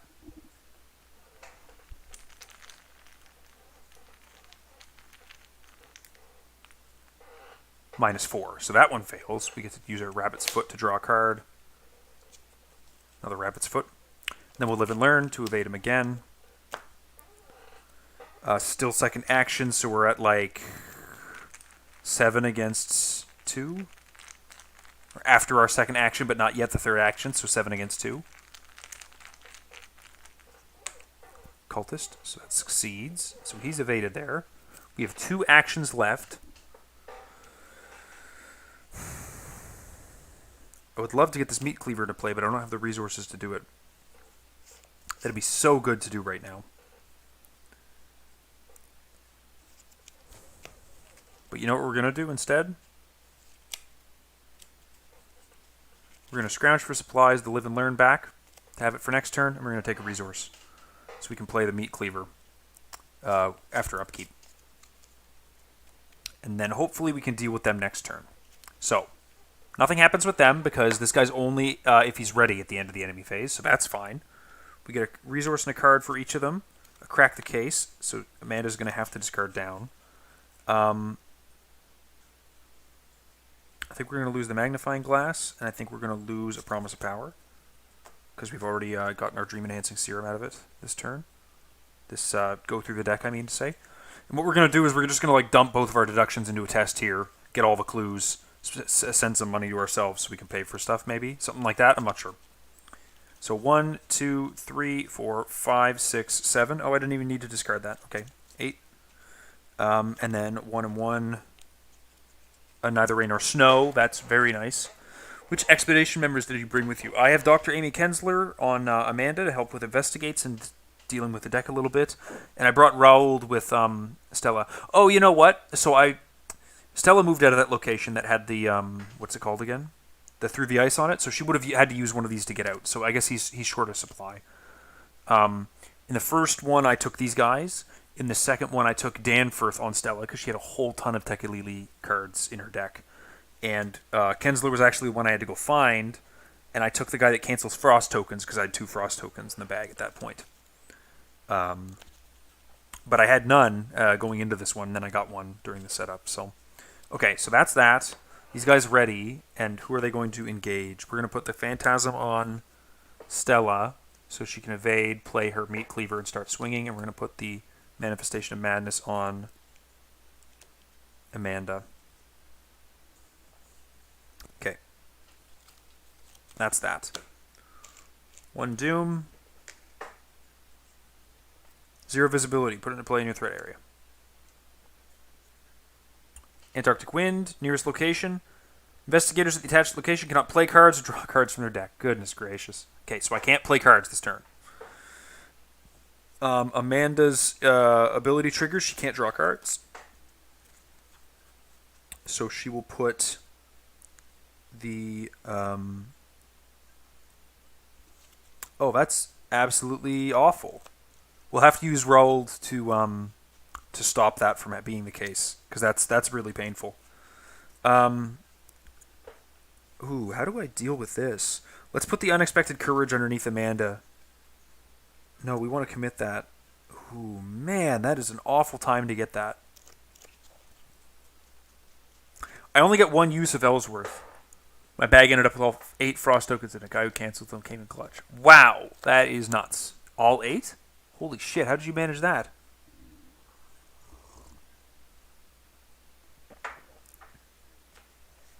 Whew. That's nuts. What goes under her?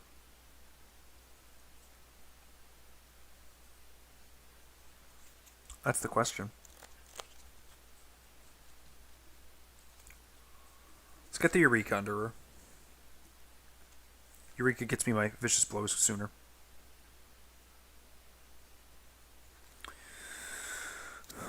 So do I use Ellsworth to make it so that Stella can play her Meat Cleaver?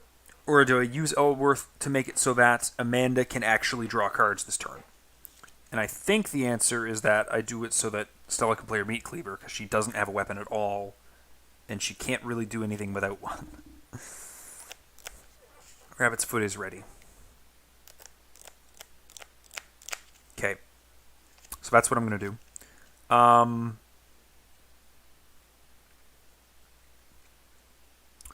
Do I just play the Meat Cleaver through the Glacial Phantasm so I can try and kill this guy and then evade him after, or something like that? No, there's no sense in doing that. That's silly. What did I just say? So let's evade the Glacial Phantasm, first action. We are 5 against 3. Pretty terrible luck, but thankfully my friends have good luck and balance it out. Hey, there you go. You know what? It pays to have someone who was born with a horseshoe up their ass. You know? Better, if the stakes are on the line, it's better to be lucky than good. That is a minus 2, so I do succeed at evading him. So he's evaded at the location. So I'm going to go ahead with the plan. Ellsworth is going to use up a thing so that we cancel out this Antarctic Wind. And then I'm going to, second action, 1, 2, 3. for the meat cleaver.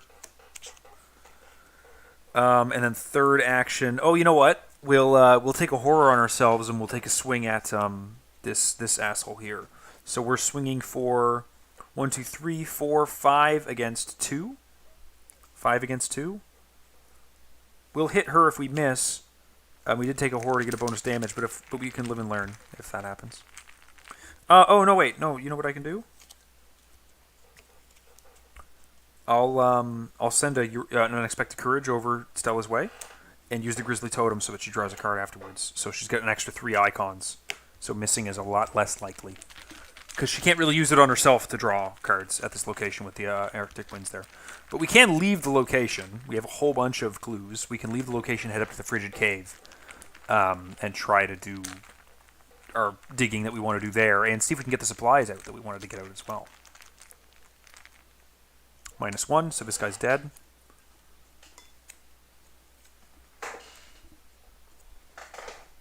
Oh, sweet. Okay, great. So that was Stella. And she can deal with this guy next turn, I think. Just fine on her own. So Amanda's turn. She can't get any clues here. Sorry, she can't draw any cards here. The Grizzly Totem, draw. Look what I found. Fine. How many clues do I need to walk in there? I need to spend 4 clues as a group to walk in. Let's spend 4 clues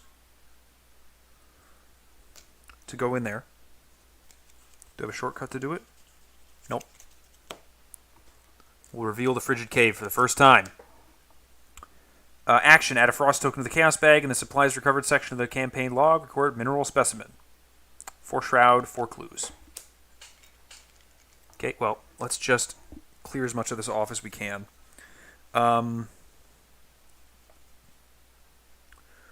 going to investigate 1, 2, 3, 4, 5, 6.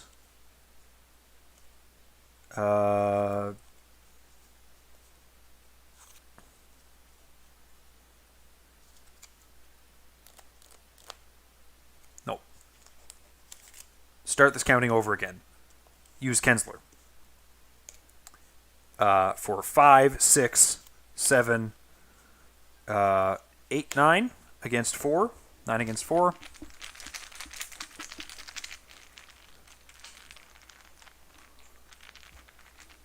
That should be pretty good. -1, so that's successful. So, deduction is 2 clues. What's that effect? Eureka is top 3 cards of the deck. Draw 1. We'll take a practice makes perfect.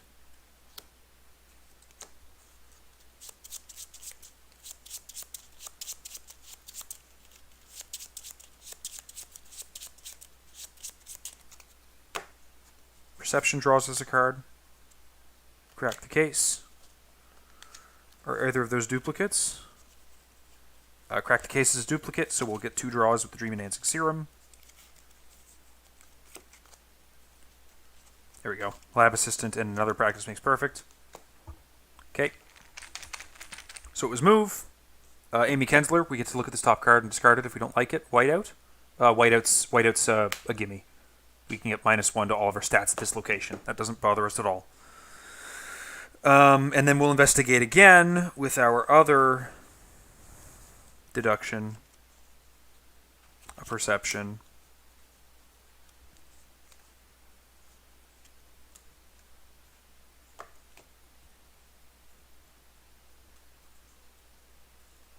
Oh no, I have zero visibility on me. I actually don't have another action this turn because it took me 2 actions to move out of his Antarctic winds. So we'll be doing this next turn. Okay, we'll be doing that next turn.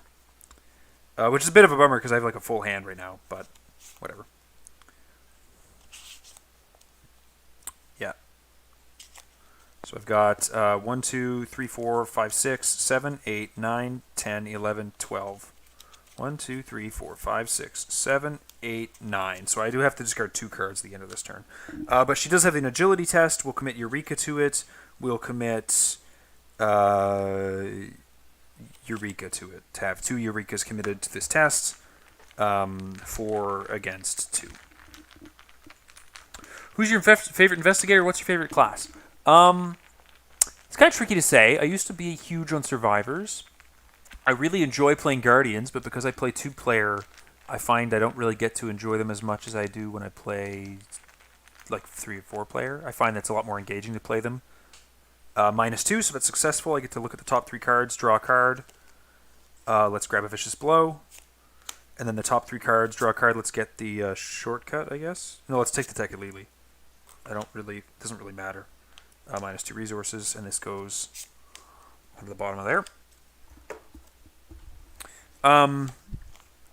But I think lately, and it was because of the... it's on my YouTube channel if you're interested. I played in one of the leagues with Jackie through TCU, and Jackie is just like a ton of fun. She's so fun. It was a solo game, and she is really, really, really, really... She kind of simplifies a lot of the game, but like you can just take wild ass tests that you have no chance. Like you ordinarily would just be like, wow, my odds for this kind of suck. And then she just takes them and she's like, I could just draw a 0 token though. And then you draw a 0 token and you're like, all right. Nice, I'm incredible. So I really like her. She's a lot of fun.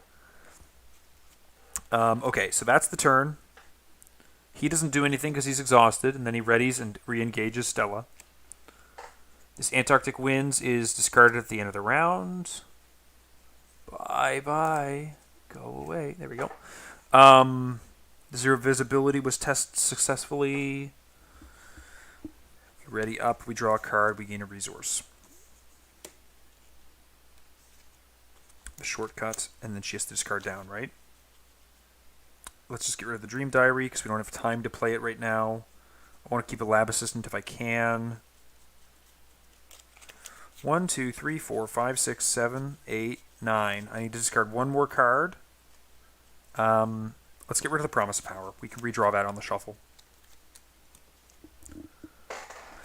I also love Stella. Stella's like a ton of fun. I also really like... I recently played Tommy for the first time as well. And he was really enjoyable. He's probably... I might go as far as saying he's my favorite Guardian now, because he's got that Survivor off class, which I like Survivor a lot. The Doom ticks over. Oh, did we do it on Stella? No, we forgot to do her upkeep. She's not drawing a card because of Dark Horse. We got Hypochondria though. Have to take 1 more damage. Take a Direct Horror. So a Doom goes off the Manifestations of Evil. We spawn another guy underneath the Seething Nightmare. Thankfully, we got the Vicious Blow on Amanda to start dealing with some of these guys. One of the 3/3/3s. Seeping Nightmare, excuse me. Being right next to them is really scary. So her location, she's got -1 to all of her stats at that location. And then Stella gets an Ancient Evils, so the other guy's going to spawn next turn. That's a bummer. Okay, she has to draw a card, which puts a horror on her and shuffles her deck. Then the Eureka gets discarded. Day of Reckoning being on the specific agenda is pretty hilarious. Yeah. Day of Reckoning is really brutal on Amanda because she cycles her deck so many times. It's like, yeah, you lose it all. You know, say you get it on Agenda 1. It's like, all right, the agenda ticks up. And then you're like, wait a minute. I just shuffled my deck and Day of Reckoning is going to pop out in like 1 turn. So it's not screwing Stella by any means, but like I find she tends to draw an Elder Sign or 2 a scenario because she just takes so many tests. And I'm like short a couple health because of it. That's what I'm finding. It was a Promise of Power, which I did discard. And then I need to put something under her. Let's just put the... oh dear. I need to save the Vicious Blow for when we like need to kill both of these guys. Let's just put... Let's put the Deduction under her so she can investigate a bunch of clues at both of those locations. I don't think she really needs to, but like... She was going to crack the case for a bunch of money, but not certain she needs it anymore. I guess we'll see. Okay. Let's stop for a moment. Take a little sip of tea.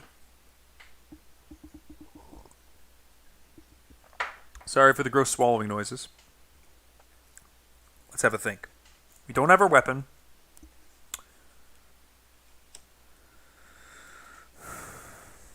I do want to get the supplies off this. What's this guy's text say again? I'm going to grab the one from over here, actually. While there are no face-down cards beneath the Seeping Nightmare, it gains Hunter. So he's going to have Hunter real soon.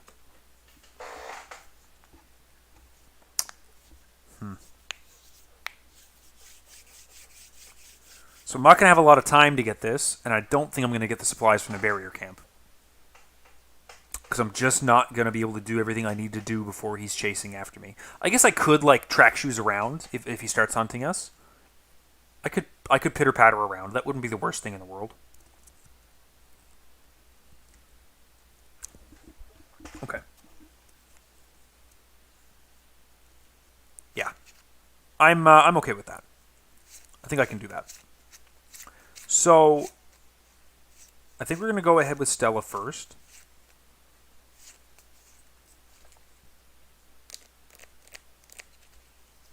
Stella can't afford to be taking any damage because she has that hypochondria on her.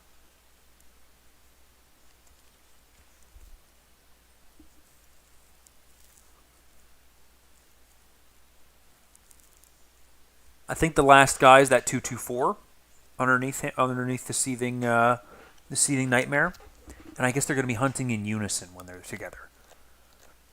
That's okay.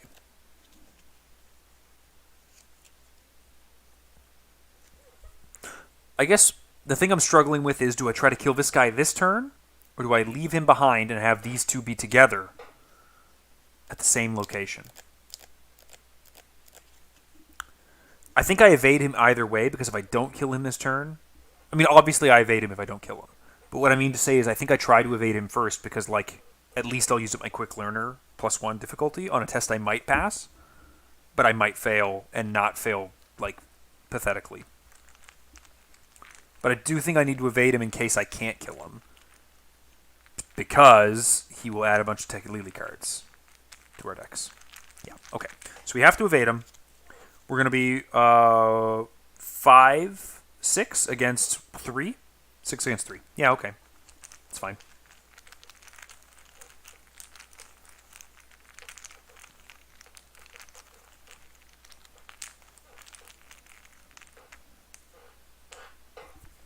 -2. So that is successful. He is evaded.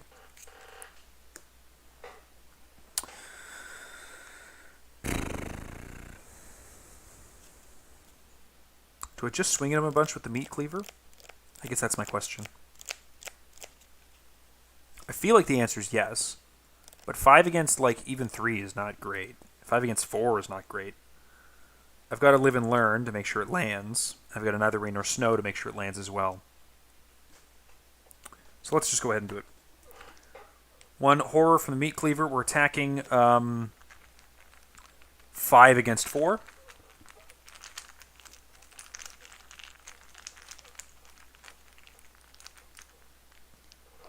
-1, so that's a hit. 2 damage. And then another horror. Let's swap these out. That's 3. Oopsies. Bye-bye. Hello, mister. Swap this one out, too. 3. For... What did I say it was again? 5 against 3 this time. Only 2 up. But I got to live and learn in hand, so I can... I almost want to fail so I can draw a card with Rabbit's Foot, live and learn, and get another action. I guess that's kind of the point.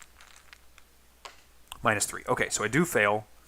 Rabbit's Foot for card draw. A Waylay. Interesting. Waylay might be useful. Because I don't have to take a bunch of damage from my meat cleaver, and I have a much higher chance to pull that off. And then I'll live and learn. Trying that again for an additional +2 against 3. So 7 against 3.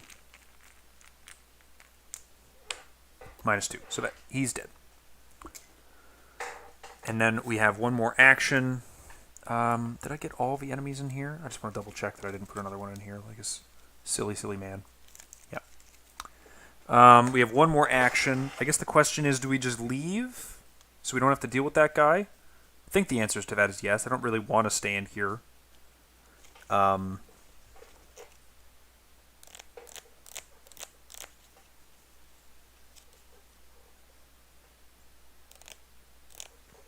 It's kind of interesting. I could, like, move track shoe, be standing here, and then this guy would hunt, like, there. Because it's adjacent. That would be equidistant to Amanda. But I don't think Amanda's just staying there the whole time. It's one action left.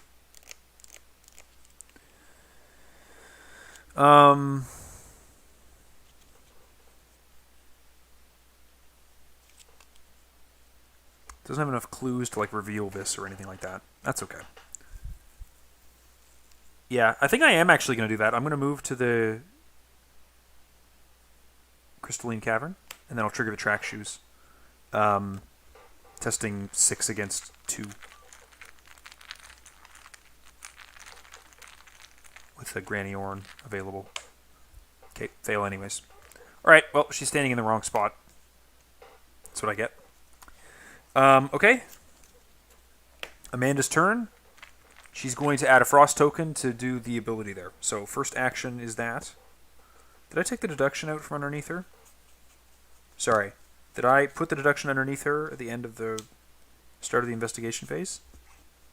I think so. Don't remember now. It's fine. Yeah. No, we want to do the test here first. Did you hear your horror from Meat Cleaver, unless you don't want to? Oh, no, I didn't. Thank you. Forgot about that. I think I forgot about that in my last scenario, too. No, I do want to. I do have a fight or flight in here, but I don't think I have time to play my medical students to heal her up anyways, so I'd rather not have that on there. Speaking of medical students to heal her up, she might want to heal herself. But I do want to investigate this location. Is the thing that I wanted to do first. So we're gonna play. Oh, you know what we're gonna do? No. We're gonna be smart about this. We're gonna spend 2 resources for a lab assistant, drawing 2 cards. Unexpected courage, overpower. No duplicates. And then we're going to investigate the location with a bunch of stuff committed, right? A perception, an unexpected courage, and the grizzly totem.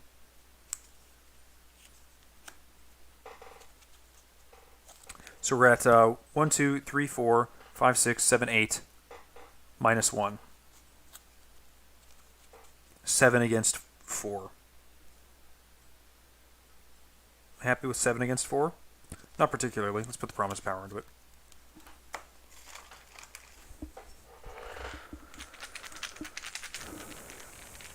So 11 against 4. I just want to get these 2 clues and use my crack the cases up and have a bunch of money that I don't have to worry about paying for my lab assistants and my medical students and my knife again when I get it, and Dream Diary if I get it.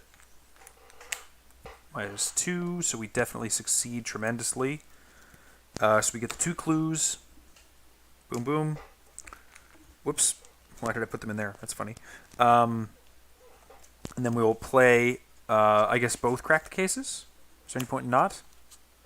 Yes, there is point in not. I'll play 1 crack the case for 4 resources.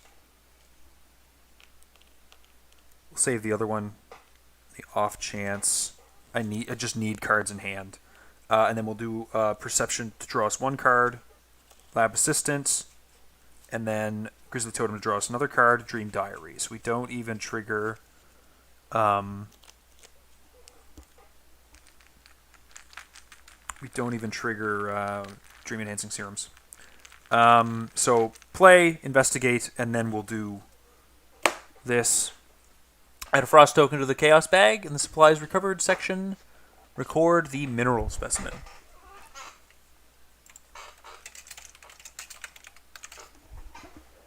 And we add a frost token to the bag. Where did I put those? Ah, you're there. The bag they came in. was surprised. I had 2 frost tokens in my bag, and I auto-failed from that. From pulling 2 of them, I think I want to say 2 or 3 times in the last scenario. And I was really surprised that I did. I didn't think... It's kind of like a curse chain, right? You don't expect when you have 2 curses to pull 2 of them. Anyways. So that's that. That's her turn. So this guy is going to hunt to the Rocky Crags, so we can deal with him. That's not that bad. The whiteout gets discarded from the location. We each do an upkeep, Promise of Power, which I just used, of course, so I still don't get my Dream Enhancing Serums. And a resource, and then we get Neither Rain Nor Snow. Perfect. We won't take a resource for that. This Doom ticks up, which spawns this last guy. These guys are both hunters now. And we get encounter cards. Arctic Wind, cannot play or draw cards there. Polar Vortex, attached to the location at the end of the turn. At the end of your turn, if you're here, put a damage on all of your guys that can take damage. So we're pretty set there. Stella's going to have to kill... Or, sorry, Amanda's going to have to kill this guy and then also get away so that these guys don't both hunt on her. Because I kind of want to wrap around and get that barrier camp thing. So we've got a couple of turns until that even flips. We've got 2 turns until that flips, and then I have another agenda afterwards. So we have time. I guess Stella could come in, evade him, and then waylay him. But I need that evade to fail. And also to have a live and learn. So that's not going to work.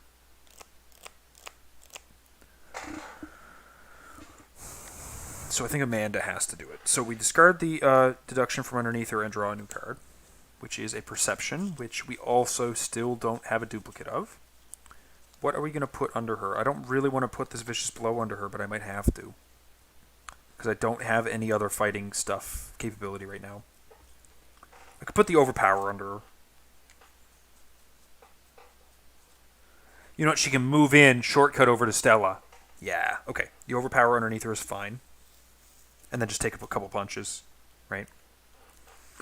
Because she'll be engaged anyways. Okay, yeah, so she's just going to do that. She's going to move in, engaging the Manifestation of Madness. Shortcut over to Stella.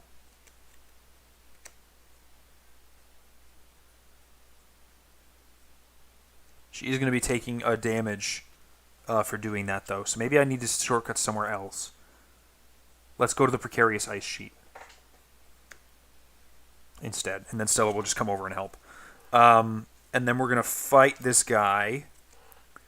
1, 2, 3, 4, 5. And let's play a Practice Makes Perfect. Search 1, 2, 3, 4, 5, 6, 7, 8, 9. Another copy of Vicious Blow. Yep. Copy of Vicious Blow.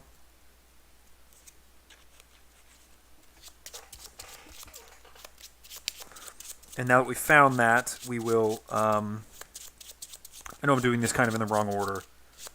Now that we found that, we'll do our committing. So we commit the Overpower, we put the Grizzly Totem on it.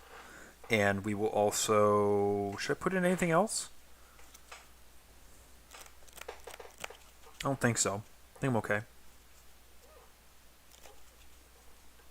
So am I at 1, 2, 3, 4, 5, 6 against 3? And I've got the 2 frost tokens in there. No, we'll do 6 against 3. It's fine. It's not great odds, but it's good enough. Wish I had an unexpected courage to toss into that too, but alas.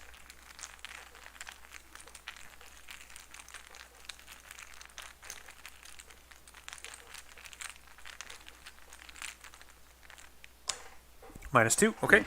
So if that goes to hand, we deal 2 damage to him. And we draw a card from Overpower. It's a Eureka, which we do not have a copy of. Man, these Dream Enhancing Serums are not... I'm not playing them very well, I don't think. So it was move, shortcut, fight. Is that all I've done? Seems to be.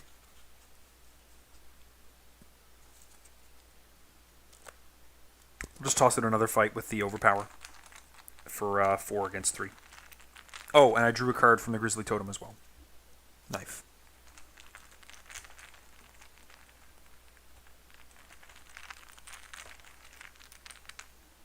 -2, so that's a failure. That's okay. Stella is going to first action move here, second, and then immediately trigger her track shoes.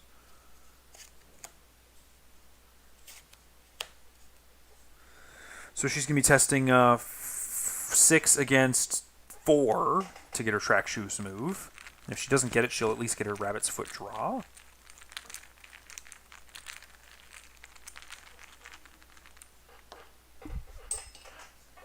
Oh, that fell.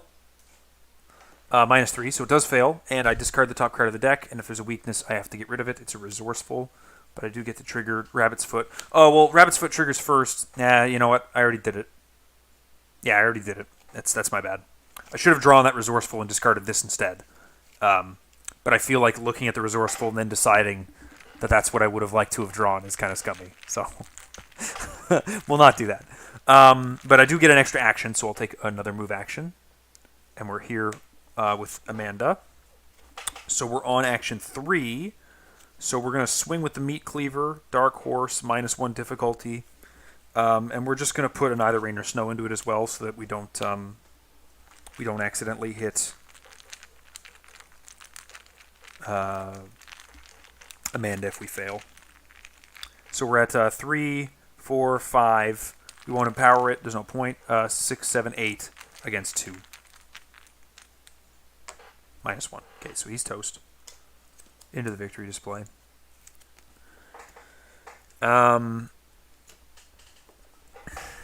Got one action left, right? Yeah. One action left. How many clues do we have? 1, 2, 3, 4, 5, 6, 7, 8, 9. So we have enough to get into the barrier camp when we want to. I guess the point that I'm making is that I don't actually need to do anything else, do I?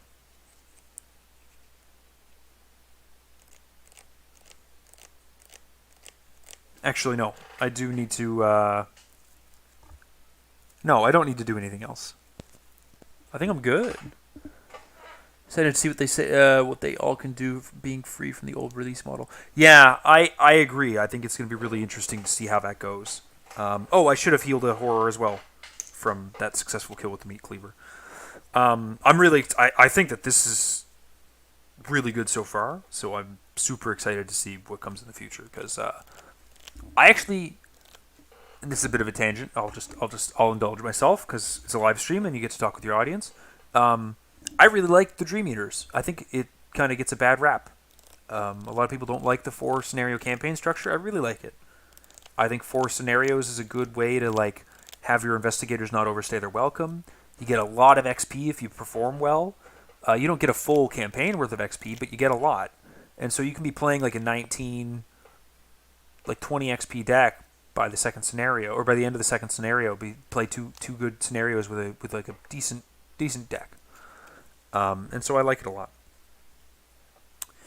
I have no money because of Dark Horse, and there's like all these cards that I can't play, and they're duplicates anyways, right? But I have one more action, and what am I doing with it? Is what I'm really getting at. I'm just drawing a card. It's neither rain or snow. Okay, so these guys are both going to hunt, and they're going to chase us. So they're hunting the Rocky Crags.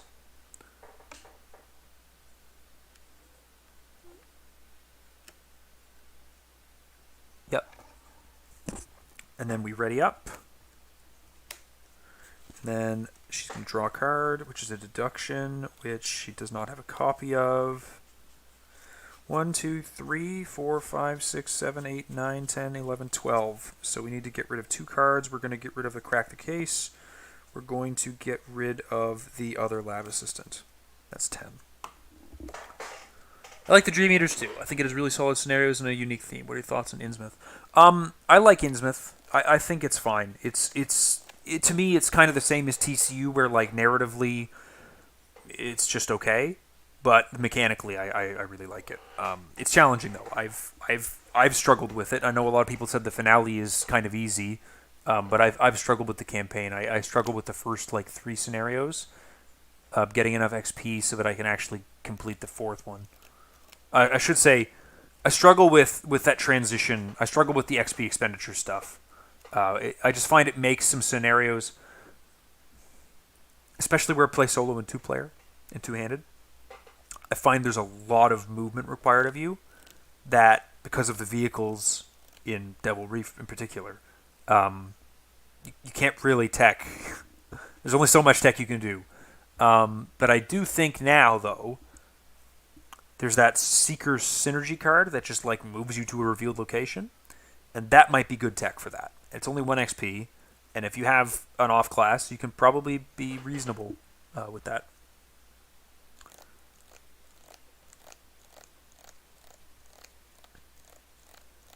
Yeah, I think fun scenario design, but the story didn't connect with me. A lot of people say that about TCU, and I find TCU is like a vignette, a series of vignettes of stories about someone who's just in a bad place at the wrong time, and you were fated to be there, and then you get ejected into space, and you have to deal with Azathoth. I love every scenario in TCU. I think every scenario in TCU is a like 9 out of 10 at least scenario. They're all fun, they're all engaging, they're all unique, and they're challenging. But narratively, I don't know. The thing for me, though, is that, and I've said this before and I'll say it again, the emergent gameplay narrative of what's happening as I'm playing it is the story that matters the most to me. The stuff that's written in the campaign log, generally, I could not care less for. I will give it a read the first time through. I've been really impressed with this one. I think they've done a lot of good stuff because of the way that the campaign structure is different. And that's the thing I'm excited about. Because when I read this, I went, wow, that's cool. It's interesting that they did that. When you read and introduce the characters, I was blown away by that. Where it's like, pull the cards out, and as you're reading this, take a look at the card. That's so cool. Super stoked about that. I won't do it again, but I thought it was good. And that doesn't really happen in any other campaign for me. I just kind of read it and I go, yeah, that's the story, fine. But I want to see how Stella's dealing with this hypochondria at this precarious ice sheet when something happens that makes her deal the damage, and then she takes a direct horror. That's the thing that engages me. I thought the writing was vastly improved for this. I agree. The writing is really good on this one. Okay. I did my upkeep for Amanda. And I did my upkeep for Stella. Right? This is what I get for talking. Okay. Place of Doom. And encounter cards. Oh, my eyes are itchy. I cut a bunch of onions earlier. White out on this location, but that's okay because we're leaving anyways. Oh, God. This is brutal. Here we go. And then Dark Aurora. Test 3 for each Frost token revealed. Take a horror. If you fail, take 2 horror. Oh, no! Let's give it another rain or snow to that. Let's just not deal with that.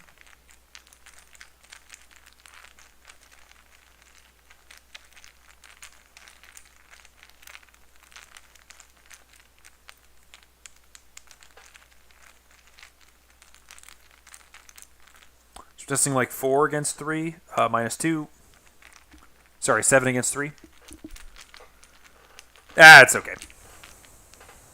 And then a -3, so -5. So we do fail, but we get to cancel all the effects, including this, I believe, because this is a for each point you fail by, which I think is.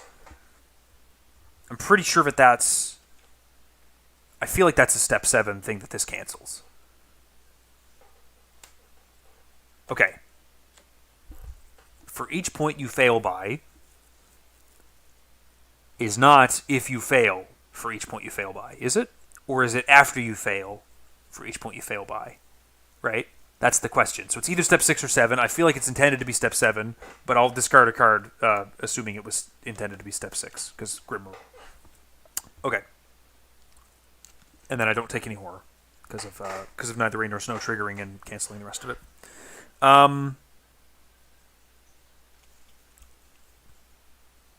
Let's think.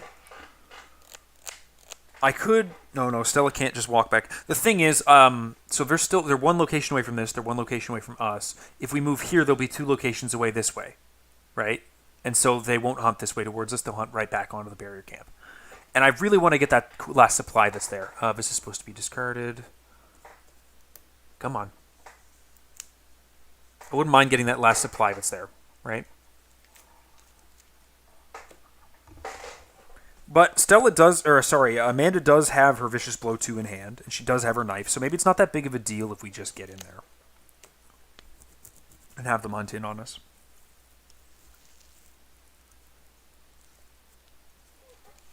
Are both of my shortcuts in the discard? I guess is a good question for Amanda. If both my shortcuts are in the discard, one shortcut's in the discard.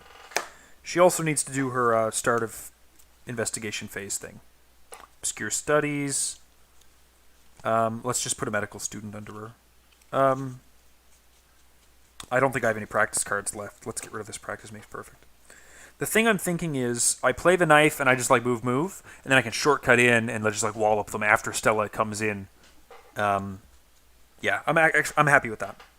So one for a knife, and then move to the Icy Wastes, and that's her turn. And then Stella is going to take first action a move.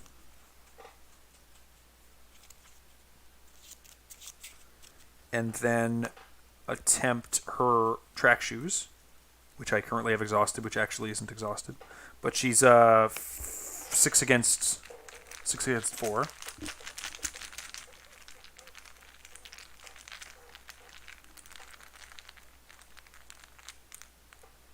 -2, so that's successful. Oh, I need to get rid of that hypochondria. Shoot. Yeah, I can't have her tank all that damage. She'll just die instantly, won't she? How much would she take if both of them hit her? 1, 2, 3, 4, 5, 6, and then 7, 8. She would take 5 horror, 2 of it being direct. So she'd be like 1 away from dying. That would be atrocious. So yeah, I think we just clear the hypochondria and deal with the fact that they're going to be standing there when we walk in next turn. Bit of a bummer, but not that big of a deal. Yeah. Okay.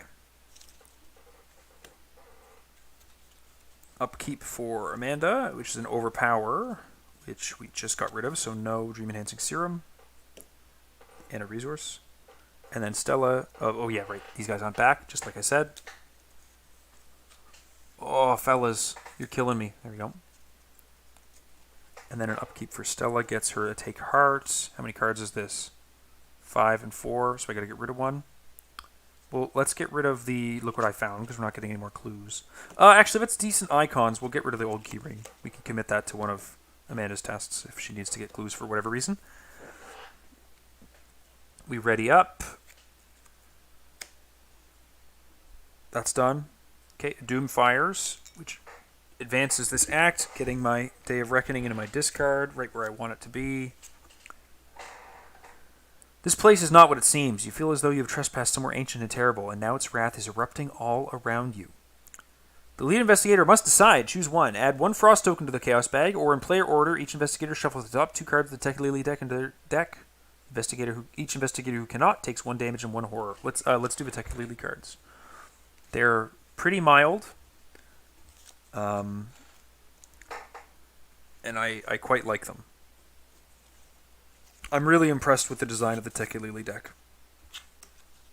I don't know if everyone else is going to feel the same way, but I feel like this is the perfect little bit of buggery with your game plan to add on to this. And I wonder if finding this easy is a bit of a factor of being 2-player. I imagine that could run out. But that probably ramps up like crazy when you get into hard and expert. I bet these get nuts. These must be like frustrating when you get into hard and expert, because you're just like pulling cultists, failing tests. Yeah. I would be interested to see how that works. So, Icy Depths. Let's see what the next agenda says. The violent quakes have risen to a crescendo. Any second now, you feel as though the entire ice shelf could collapse, spilling you into the frigid ocean. Or worse, if your theory about the underground source of these creatures is correct. Or worse indeed. Kindred Mists. Oh, thank God we got that now instead of before. Periophobia. So we are at a, how much shelter? We are at a 4 shelter location. Let's toss the Neither Rain or Snow into that as well, so we don't have to do any of those. Would placing 2 clues get me not able to go into the location? Yes, it would. So I'm not going to do that. We'll do neither rain nor snow. We'll be testing 7 against 4 because of sorry, 5 against 4. No, 5 plus 3 is 8 against 4. Fuck, I should just fail this. No, but if it sucks.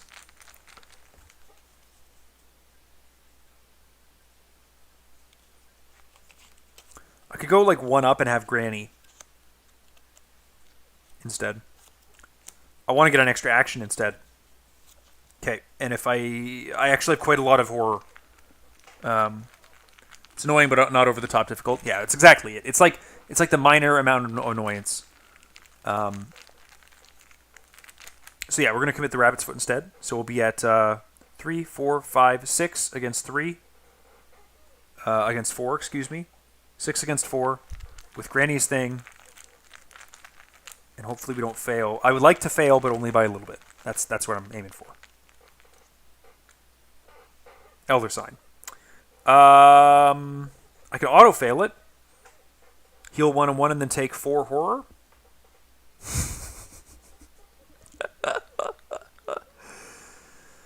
I think we're ending the game this turn. So we're going to go ahead and do that. So 1 and 1. And then 4 horror. Oh, bye-bye token. Fuck it, we'll do it. We'll get a rabbit's foot to draw a card and gain an action as well.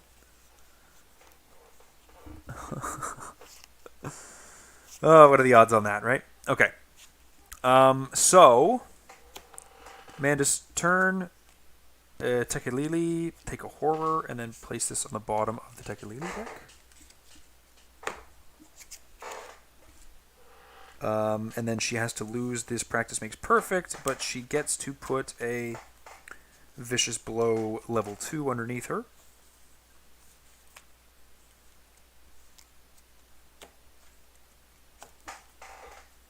And she's all set.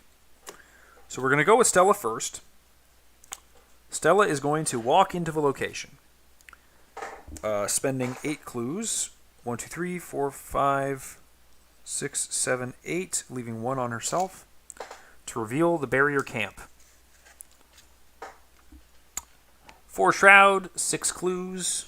We'll just put those off to the side right here.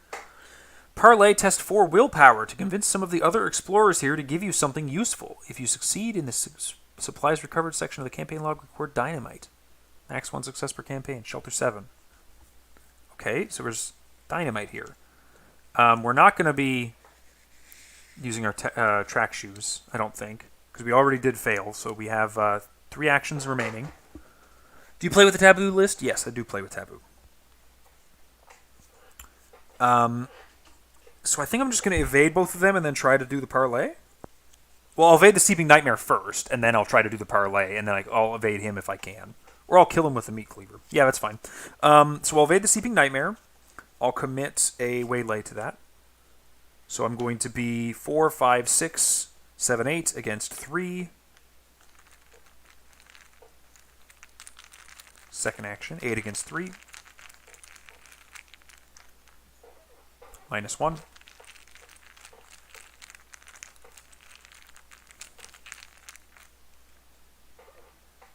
-4. So that's -5. I said 8 against 3 is what I said? Is that right? 1, 2, 3, 4, 5, 6, 7, 8 against 3. 7. And then 4 more is 3. Yeah, so that's successful. So Seeping Nightmare is evaded.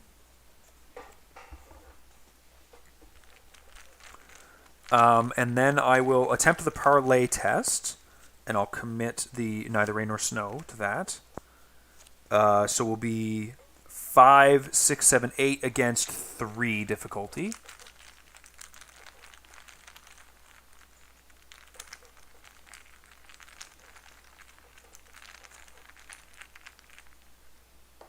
-2, so we get dynamite in our supplies recovered, and I believe we've got all of them. That's all of them now. And then we'll use the Meat Cleaver to take a swing at this guy. We're going to be a lot against 1 because we are currently in Meat Cleaver range, I believe. We have 3 or fewer remaining sanity. So we're going to be 4, 5, 6 against 1. Plus 1. Okay, so he's toast, and then we heal the sanity back. Okay, that's Stella. Good job. And then Amanda will shortcut in, I believe. Nope, she'll walk in. Yeah, she'll walk in. But she will get to do a bunch of attacks for a very reasonable amount of damage. So, we'll attack once. We'll use an overpower. Let's make sure that we're getting to a really nice value here. And a vicious blow.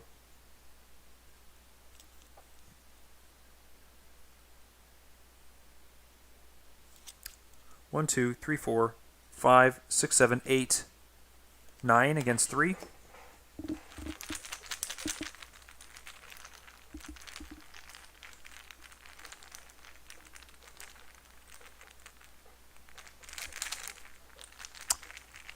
Need to get some of those coin capsules, I think, to make sure that these things mix up better. -1. 8 against 3. -2. So it's 6 against 3. So we deal 1, 2, 3, 4 damage to him. Draw a card from the Overpower. And draw a card from the Grizzly Totem. Shortcut. Take a Lily, lose an action. Guess we'll be dealing with him next turn.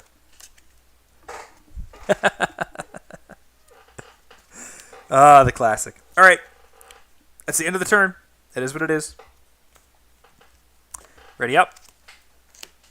We'll toss the Steeping Nightmare back onto Stella, because she can just evade him really easily. And we might not actually have the stuff to deal with him on Amanda next turn, because that Vicious Blow is going to be gone. Draw in a resource. Unexpected Courage. Still no duplicates on the Dream Enhancing Serums. No resources. We're not going to take any on Stella, and we get another Madame Labranche. Okay. That's a Doom on Icy Depths, and we get Dark Aurora. Test 3 willpower. For each Frost token, take a horror. If you fail, take 2 horror. We're going to play the Obscure Studies. Ooh, hold on. Yeah, our weakness is... Our signature weakness is one of these 2 cards. Yeah, you know what? 2 horror. We can just tank that.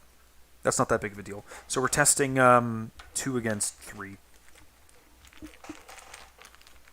Perfectly reasonable amount of damage for a student. I think one of my favorite things I've ever seen in this game was watching Winging It, where Amanda and... Was it Amanda and Silas, I think?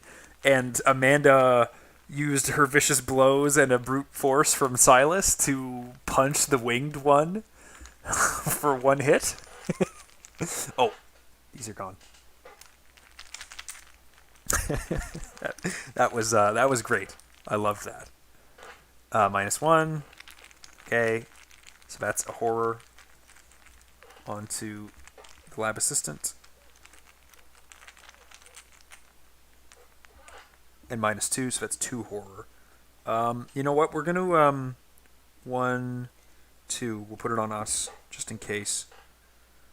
I don't think there's any more direct sources of horror remaining in the deck that I need to worry about. And then Stella's last is 0 visibility. Okay. So Amanda's thing happens. She draws the top card of her deck, which is, of course, a Magnifying Glass. Vicious Blow goes away. And then she shoves... Let's just shove the Promise Power underneath her so that she can do a really big swing. But we are going to start with Stella just to evade this guy first so that we don't do some ridiculous series of mishaps. So we're going to evade him first action. This Rabbit's Foot's ready. We're going to evade him first action. Was this gone at the end of this round? Yep, that was gone. Evade him first. We'll commit a manual dexterity and a track shoes to it just to make sure that it succeeds, I think. Do I want to test 6 against 2? Or sorry, 6 against 4 first and get the card draw? Yeah, I'll just do it. 6 against 4 is fine. I don't remember if there's any curse tokens in here or not anymore. I'll have to maybe I'll empty it out and take a look. That fails. And then we draw a card from Rabbit's Foot, get an action back. And then we'll evade again, putting a track shoes and manual dexterity into it. So we're 6, 7, 8, 9 against 3.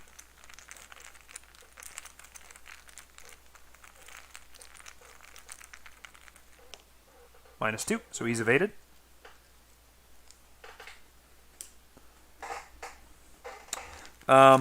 And then we will use the Meat Cleaver, putting a horror on ourselves to deal 2 damage. We'll be attacking 3, 4, 5, 6 against 3. I don't actually have any icons for this. Do you have any icons for this? We'll toss an Unexpected Courage in over from Amanda to be 8 against 3. Come on, big whammy. Come on, big whammy. I know you can do it. You can do it, Stella. -2. 2 damage. He's toast. We heal a horror. There are no Eidolon enemies in play. Advance. The Last Breath. The last of the nightmarish creatures falls. Its miasmatic body at once dissolving into inky prismatic liquid and dissipating into wisps of gray mist filled with screaming shapes. Then, silence. R1.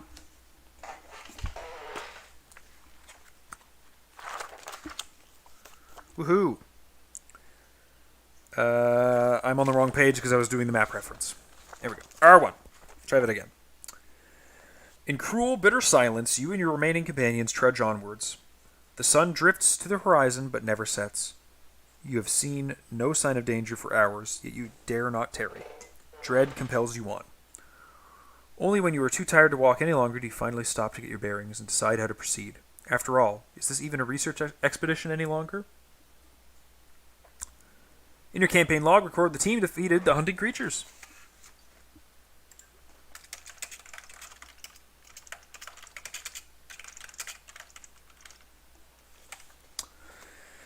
Each investigator earns victory equal to the value of each card in the victory display. Each investigator earns 5 bonus experience as they've gained insight into the entities that dwell in Antarctica. Oh, 5's nice. 5's a good number.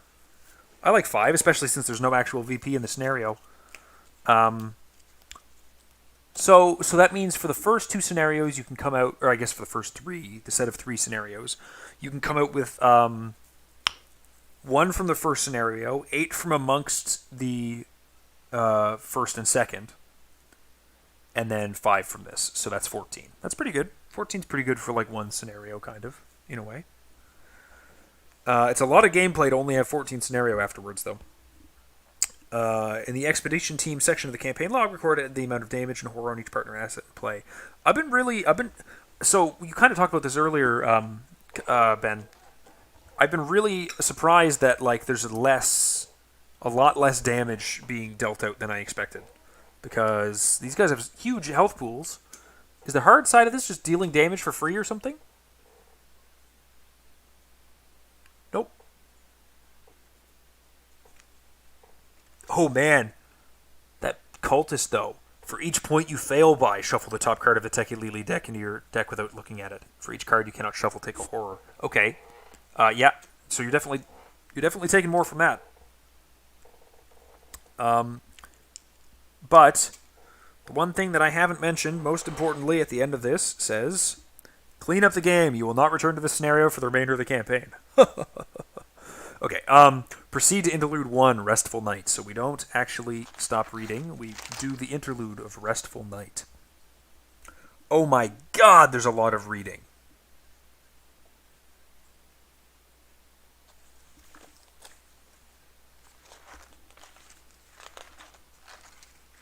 No, I'm just joking. But it is a full 2 pages of reading. And I think for the purpose of like not spoiling too much for people, I am going to cut it here. I mostly just wanted to give people a little bit of an insight into the campaign, what to expect from it, from the streams. I'll read the interlude at the start of the next video that I put out. It'll probably be a little while because the campaign play along is still going on right now, and I do have a video to put out for this week, so I'll probably record that the next day or two and edit it. Anyways, thanks very much for watching. I really appreciate it. It's been really fun to kind of get a sneak peek at this and get to show everyone who's interested. I know a lot of people aren't, but that's fine. You do your own thing. Amanda and Stella are a ton of fun. Edge of the Earth, so far, a ton of fun. Really impressed with it. I know that this is kind of like one scenario 3 times, but it didn't feel samey to me. Each of them had their own little conceit. The first one was getting as much ground covered as you can. The second one was managing the doom on enemies in play, getting as much ground coverage as you can, but getting clues and spending them immediately to go flip stuff over. That kind of like keeps propelling you forward. It's like a mad search. And I think that if I had not done so well in the shelter, that scenario would have been a lot more engaging in that way. And then the third scenario here, I mean, it's like the little constant assault of these guys just, biting away at you. And I think at a higher player count, it probably would have been more effective at them tossing out more enemies than I could deal with, I think. I could be wrong on that. Anyways, I've really enjoyed this. Thank you very much for watching. I appreciate it. And I'll see you next time. And thanks, Ben, for tuning in. I really appreciate that. It's fun to have people around when I'm recording. Especially when I'm streaming. So, thanks.